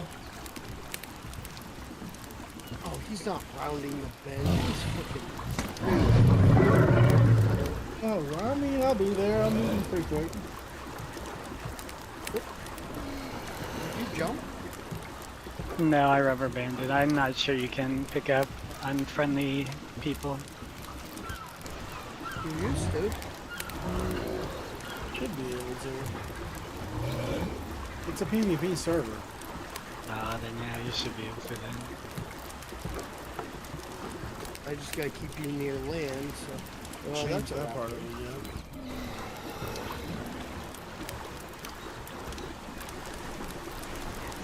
yeah. Where's that in Aloe?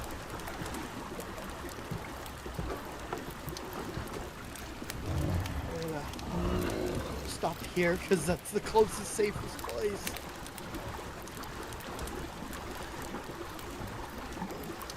Houdini, do you have arc? If you don't, we may have to fix that.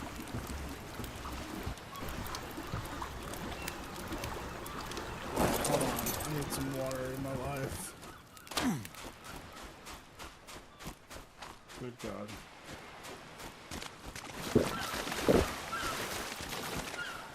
Might take a few flights, but we can get you at least closer to him.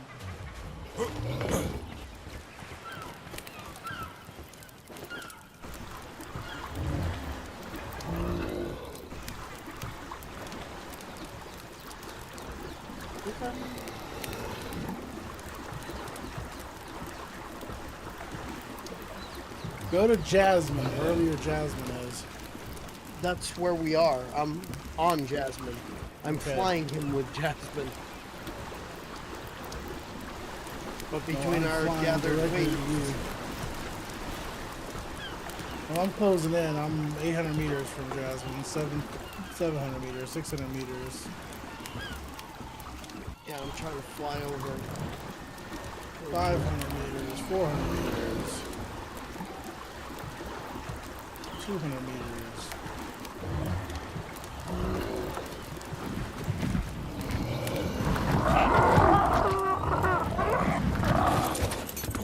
We have safely landed. Alright, I'm gonna put all this stuff in your smithy because I don't want to carry it all.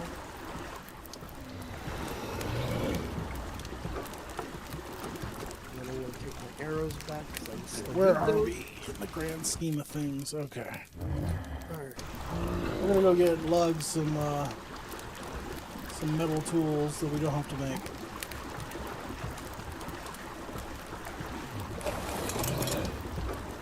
Where are we? Hey, you're flying away from where I need to go. I'm not flying. I'm flying. You're Pirate! Arr.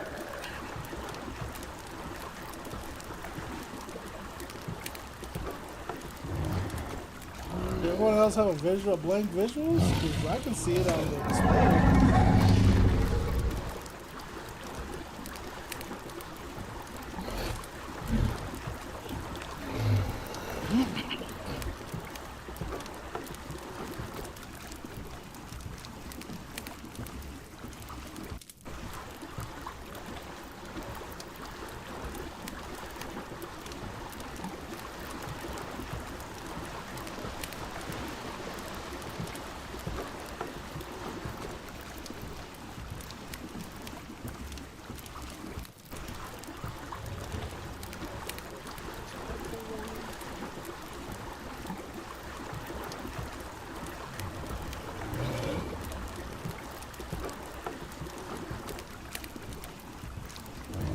Try not to go too ungodly far from where you ran into me, or when you're done, come back our way. Okay. Because I'm going to have a shit ton of metal, and I'm not going to be able to do this. I'm literally going into that cove right over here. I'm going to be on the other side there. I won't be far from you. I'm pulling up to the cove right around the edge, around this bend here that I'm at. Basically where I picked him up.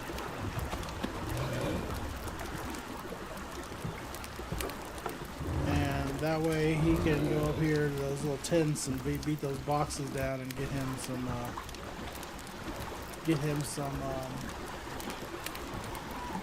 metal tools for really that we don't have to make.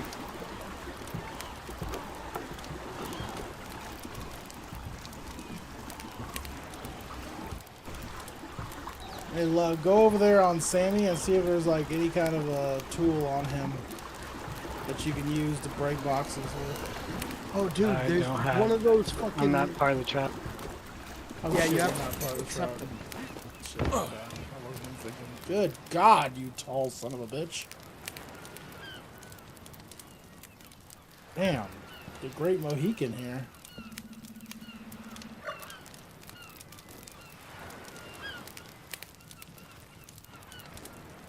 There you go, you should be added.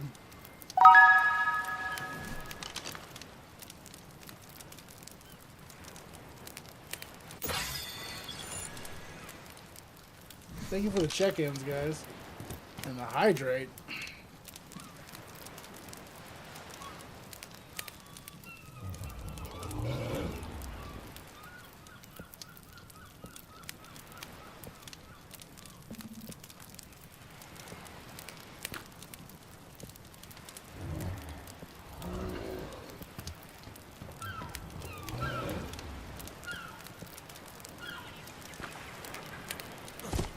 Ooh, there's multiple statues in my, motherfucker. Both disappeared as I got here. And he has...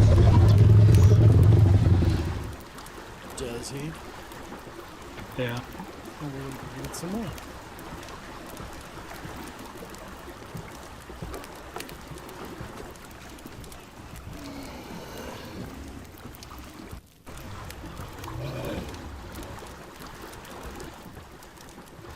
What did you just do?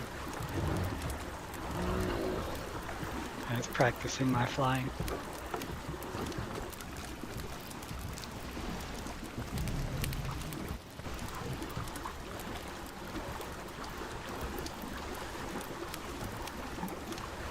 Sir, you make me want to remake my character, because now I feel short.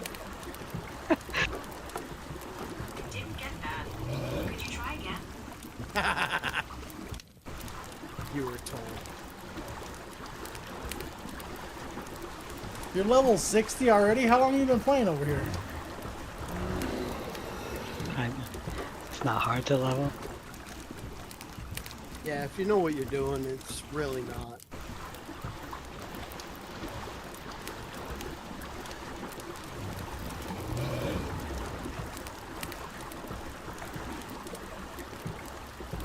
I want an airship. That's what I want. A steampunk airship.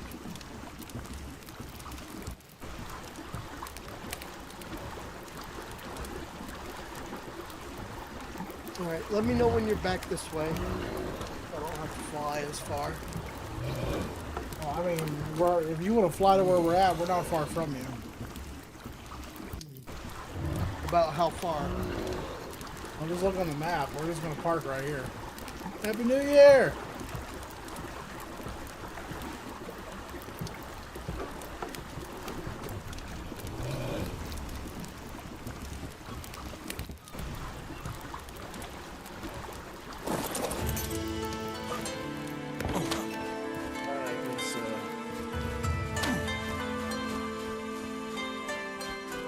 The closer, the better. Up here, these little encampments up here, Lug. Get you some free tools. With what I'm bringing back, you can make them tools. Free is always better.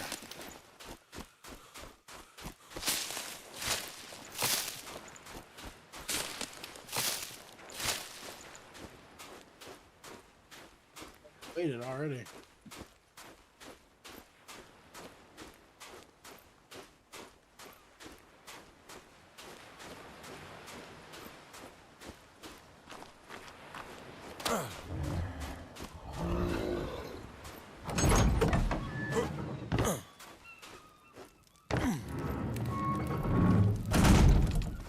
Is that a shark behind me? Do I get to kill a shark?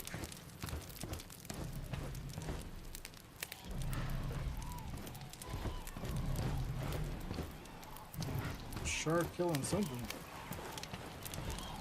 Or getting killed. I think it's getting killed. A little warm over here.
Let's see if we can make this beam. Of course, you're on the other side. God damn it. That dude is hot.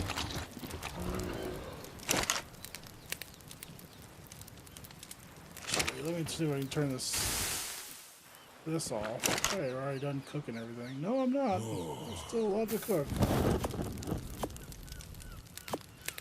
Oh. Some prime meat. Honestly, your hide armor is probably cooking you. Yeah, that's why I'm so. Still pretty warm.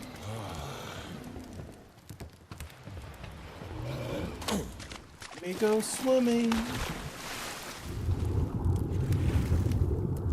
Is that a boat? Yes.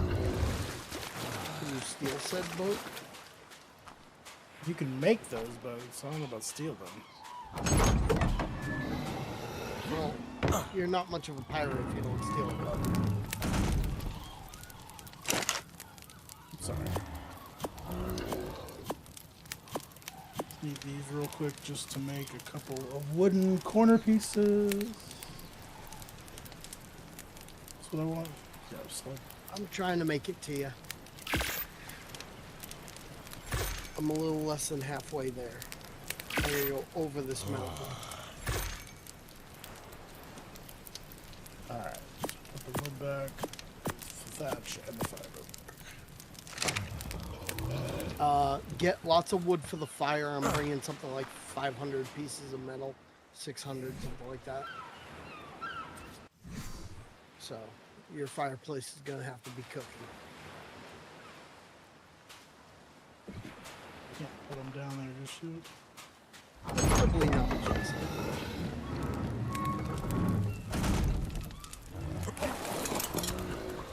Ooh, this is bad. Bad. I have to fly through a den. I don't like this. What? The birds.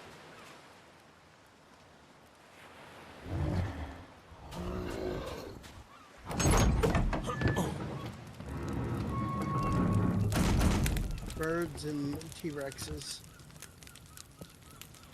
You know, just the kind of things I want to try to avoid. Did everybody get and a dragon? Holy shit, there's a dragon. Come on, get out of here. I was about to ask, has anyone checked out their little dragon encyclopedia that we got? No, but I'm surrounded by dragons and raptors now. So I might be leading a dragon down to you. After that, I'm on the boat. Get ready to take off. It doesn't look like he's following me. That's a positive.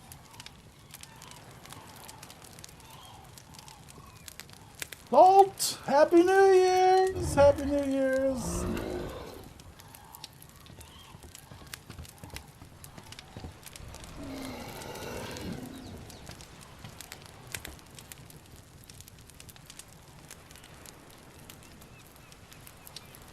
Is this one of your bases? No. That one up on the hill, that little thatch one, was the first one I built before I got attacked by raptors. And there's another one up there on top of the, where all the crystal is, up there on the top of that ridge, and there's another one got attacked by fucking carnivores.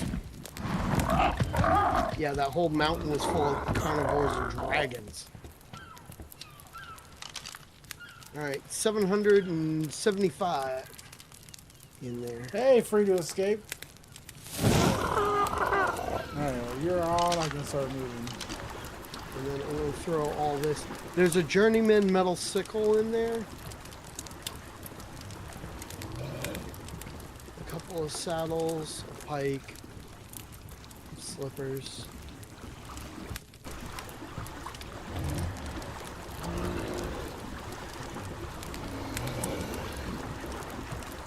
And I'm putting half of my arrows in there because I got a boat blade. If anybody wants to make some wooden walls and kind of put the walls in the back of the boat, it'd be great. I can go get you some wood. We're gonna pull up to the shoreline over here. I need to make a upper the deck of this thing and drop a wheel up there and see if the wheel will let me control the boat from there.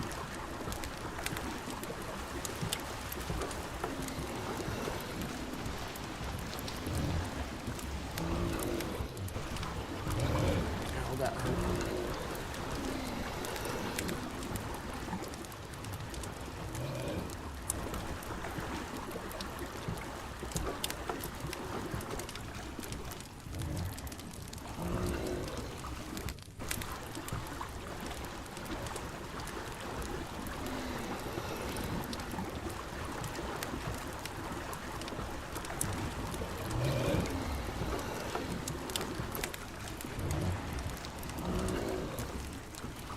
Clear the shoreline.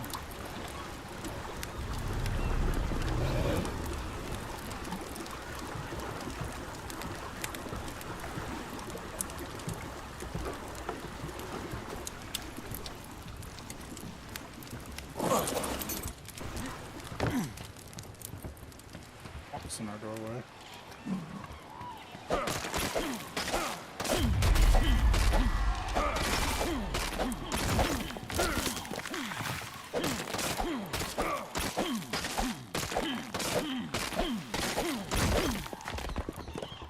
Do you need roof panels and sides, right?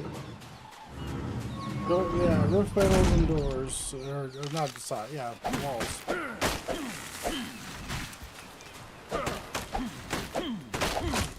If I get the materials, do you mind if I build a gate that opens so I can fly inside Like for a deliveries? like a rooftop gate? Yeah. Yeah, I don't mind. As long as it's up front of the boat. Okay, front of the boat. Got it. Alright.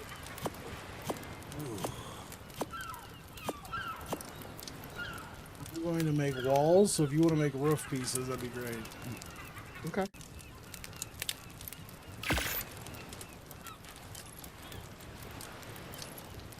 Ooh.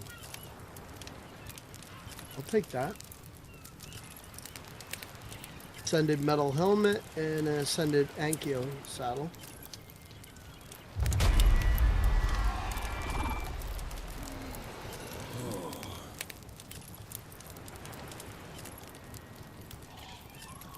Where'd you guys go? What unlocked?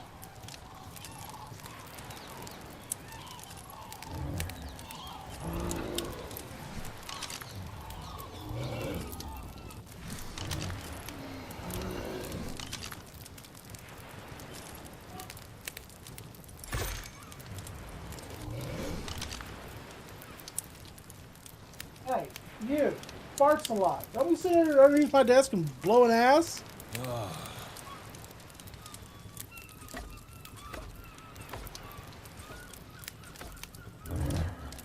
I gotta get to you anyways, because guess what I'm short on?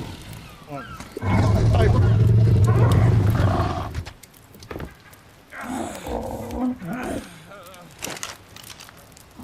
Fiber and all that is inside. I can't move it for some reason. I got some bullets, some saddles, and helmet. Are you over encumbered? Yeah, because I have too many wall panels on me.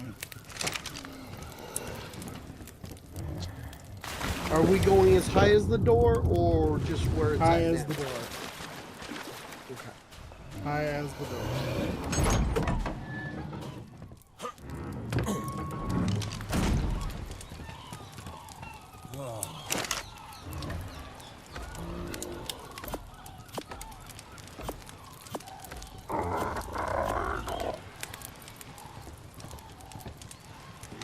Stairs. Get those built, and then I will put the rest of this back in here.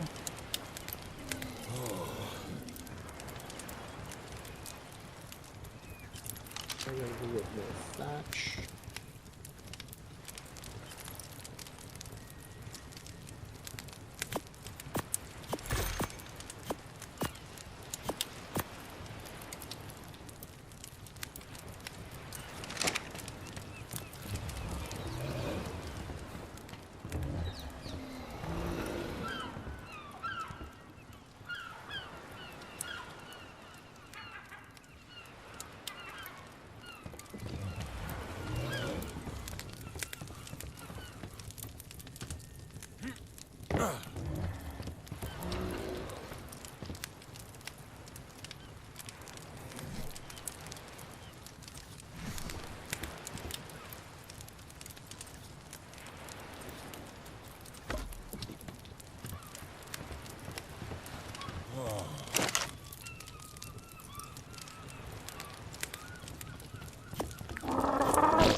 A blank screen? Why does everyone say it's a blank screen?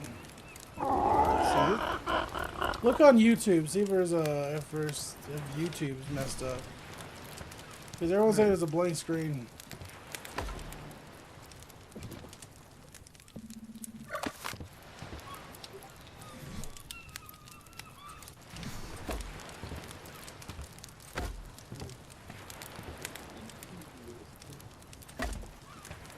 As soon as I get through the commercials. I have commercials on YouTube? Yeah. It's YouTube's commercials. I don't have a paid account anymore. No, I can see you on YouTube. In the game?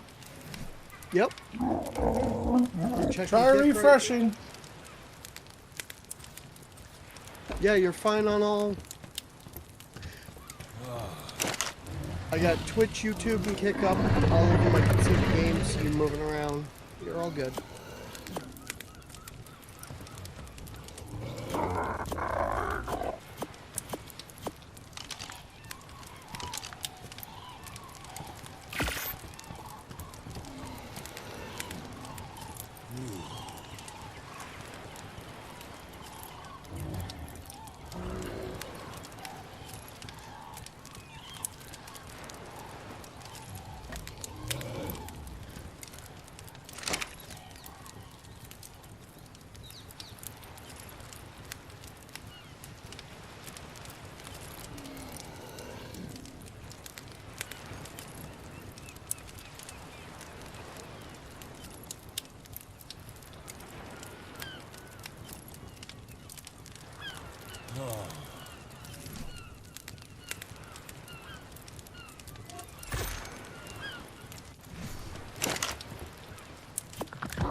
Want it? Let me place it.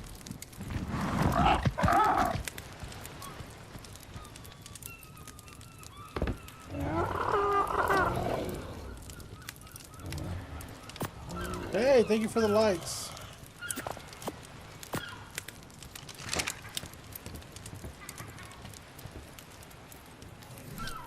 This structure cannot be placed on platform. What is it? Large cellar door.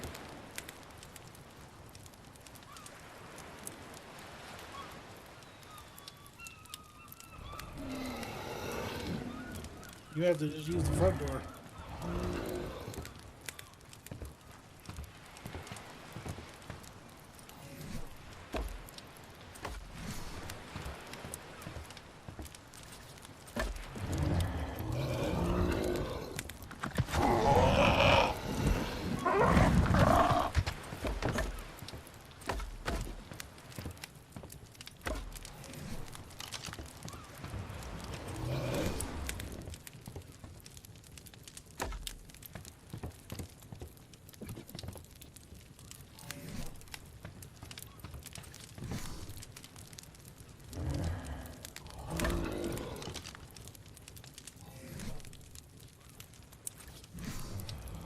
Try doing something that's not large. I was gonna try a large wooden cellar door, not a stone.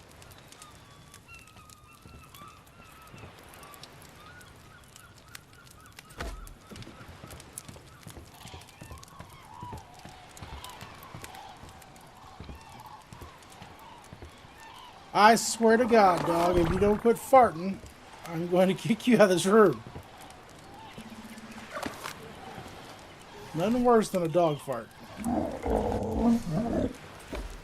I gotta go get more wood. I need 600 or something.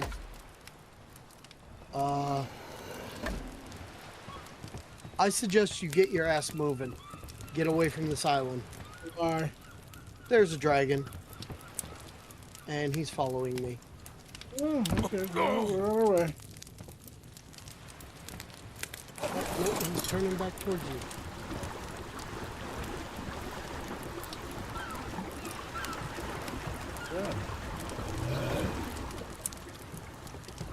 He's a different looking dragon than a normal one. I don't know if that makes a difference.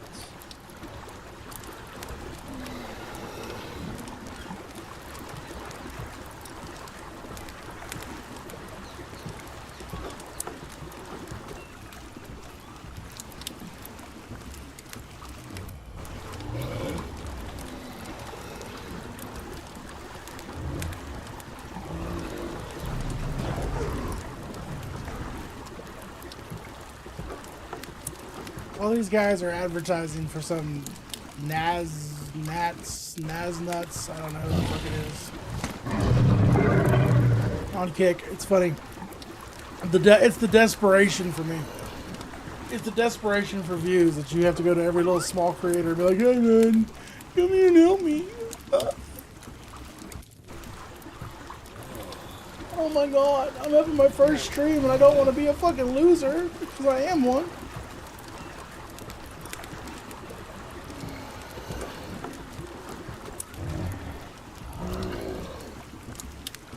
It's fine. Take all of my kick streamers. That doesn't bother me. They want to watch Nads Nuts, or mayonnaise. Slow down, I'm trying to get to you. Say something, I'm giving up on you. Oh, give me just a second. I just gotta find a place to park this boat on the island. Either way, you'll make it to me or the island. Well, the other side of the island has the beach. You went on the cliff side. Oh, I did? Oh, I see a beach.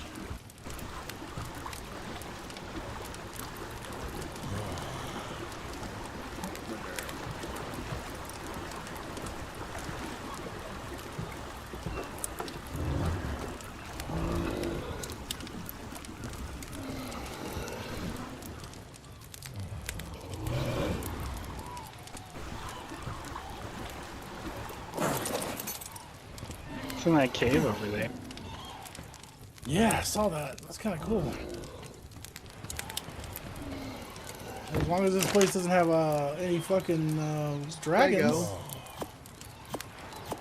then I say we could sit here and chill. You got Carnosaur coming, but he's on the middle of the island. There's an RG up here. Ooh. And that's what I need. We're back here to check out this island. Be careful, there's an RG. Or cave, rather. You want to build something? Yeah, the back. That's the back side of the boat. I said put it at the front side up here. Oh, I thought that was the front. No, that's the back. I need water. To the water I go! Oh, that's a rock! Oh! Of course I'd jump off and break my legs.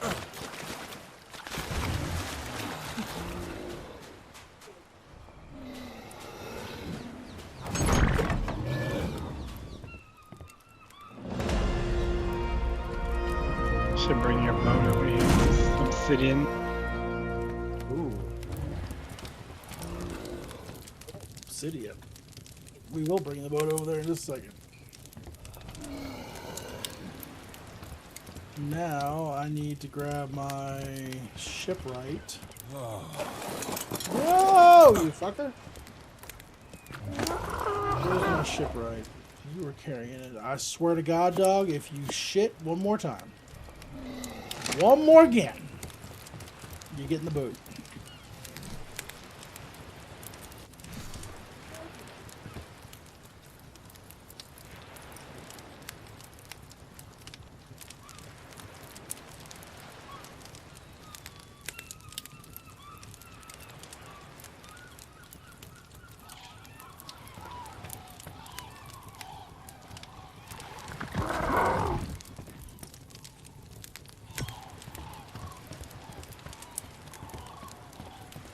We got raptors.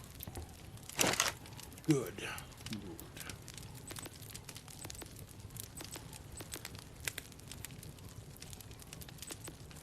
Just don't go up the hill from the cave. You should be fine. I need fiber and hides. I can get you plenty of hides.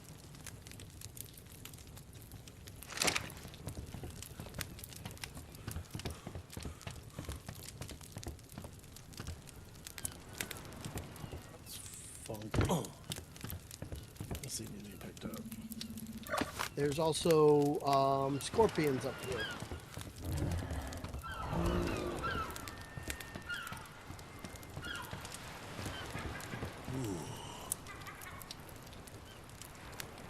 For right now, we're gonna just drop this up here so I can build.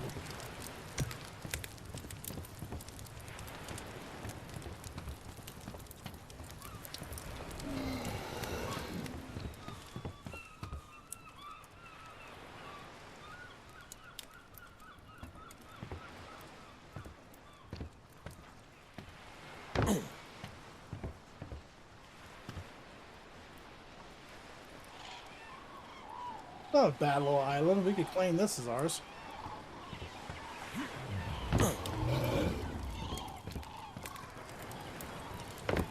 Should bring the boat over to the cave.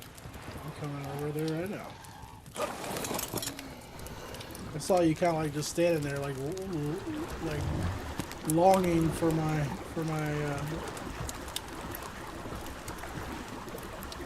So far, the worst thing I've seen is raptors. No! We lost Sammy! How did we lose Sammy? Did Sammy fall in the water or something? Somebody save Sammy. Sammy's on a rock.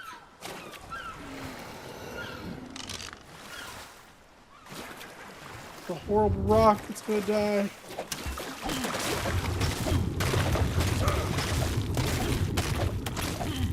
The entire mountain.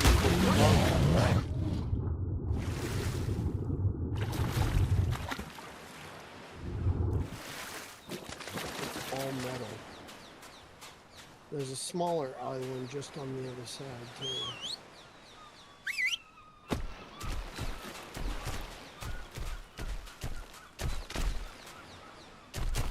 Alright, Sammy, we're gonna swim. There's a single T-Rex.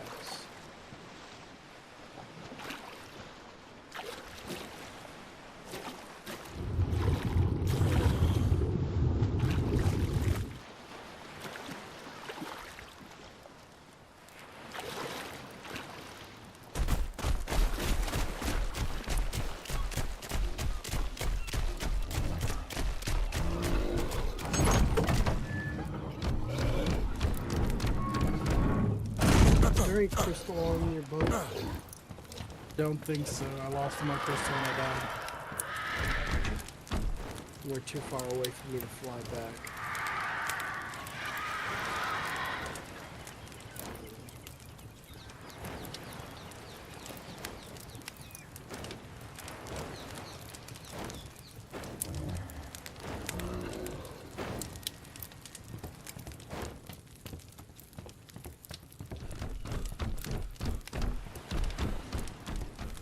He's still following you. Oh, is he? There we go. Tis the desperation for me. Oh, there's one of those Apaches over here too.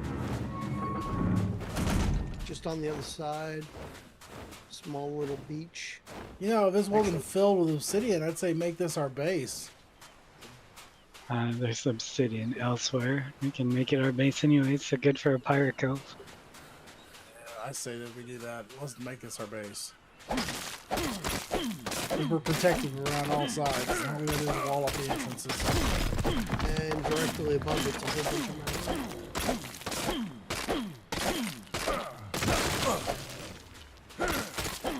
I'm going to make a bunch of metal or stone walls. Okay. I'll keep my story for you then.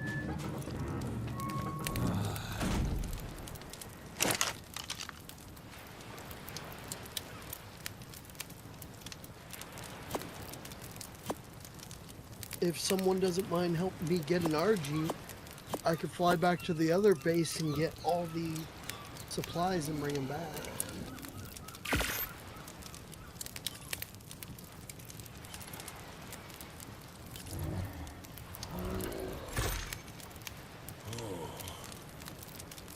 Okay. I mean, I threw a bunch of darts in your thing, so if someone else has another crossbow or a regular bow, we might be able to drop one quick enough.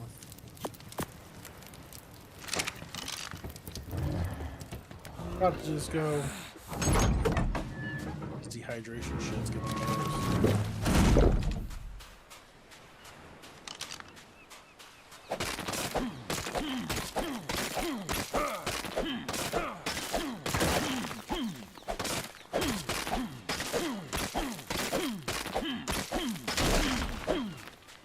I'll gather up as much of the stone as I can. I'm working up above you. Gotta make some stone foundations.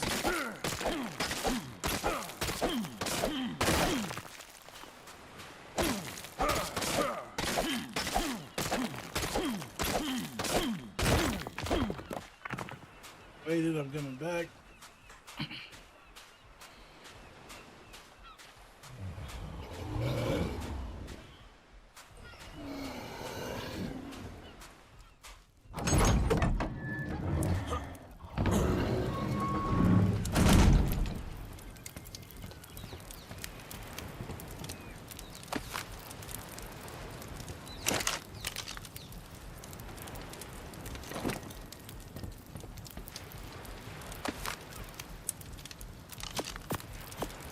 Not that Jasmine's not amazing, but I need more.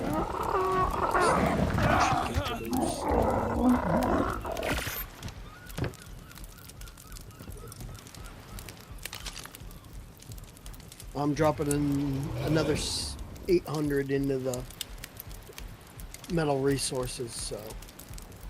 Okay. And where you want the rock? In the smithy? Yeah.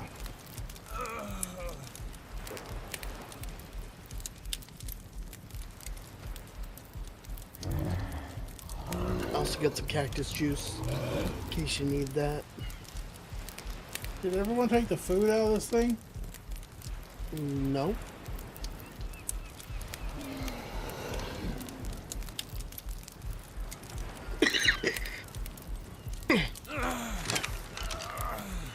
Shit. There was food in there. I dropped food. Wait, it's in my backpack.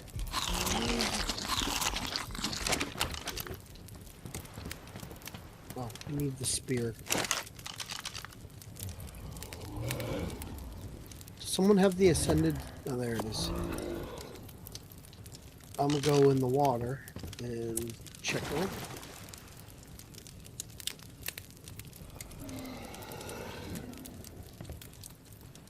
Oh, now I'm out of wood. That's what I'm out of now.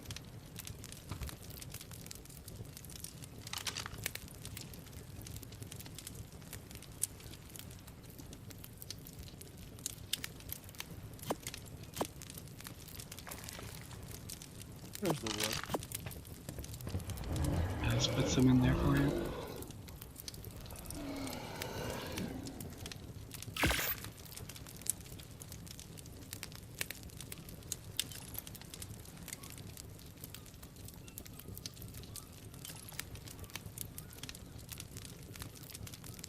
There's an electric shotgun.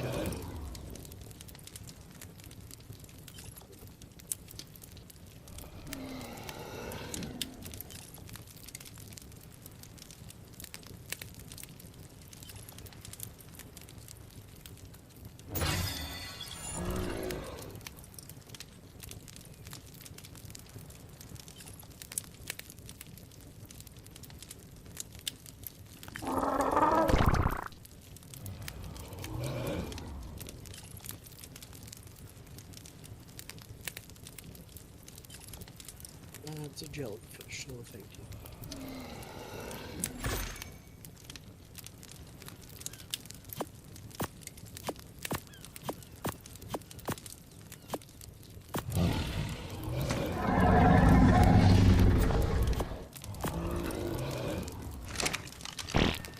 All right, let's start putting some foundation work down here. I got a jellyfish chasing me, by the way.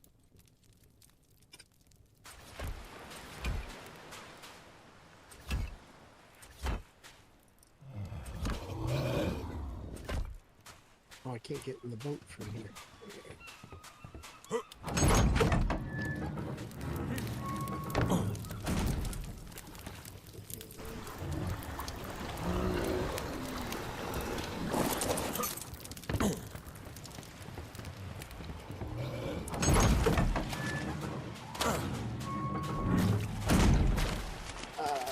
Shit, I don't think we can get back in the boat. Yeah, we can't use a rock over here. No.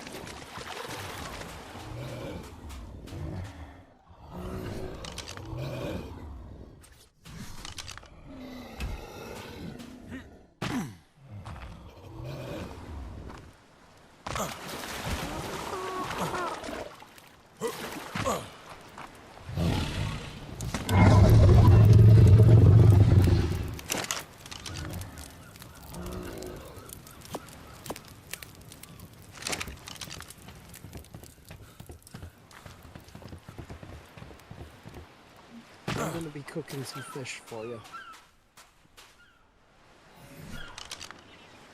Just so you know, we'll have some fish cooked up too.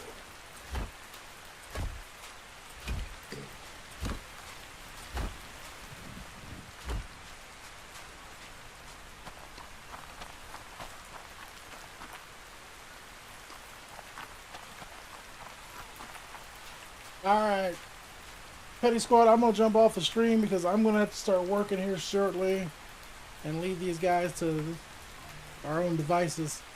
I love you, beautiful people. Thank y'all for hanging out with me for as long as you did. Xavier, what's going on, brother? I'm sorry, we'll be live tonight at 8 p.m.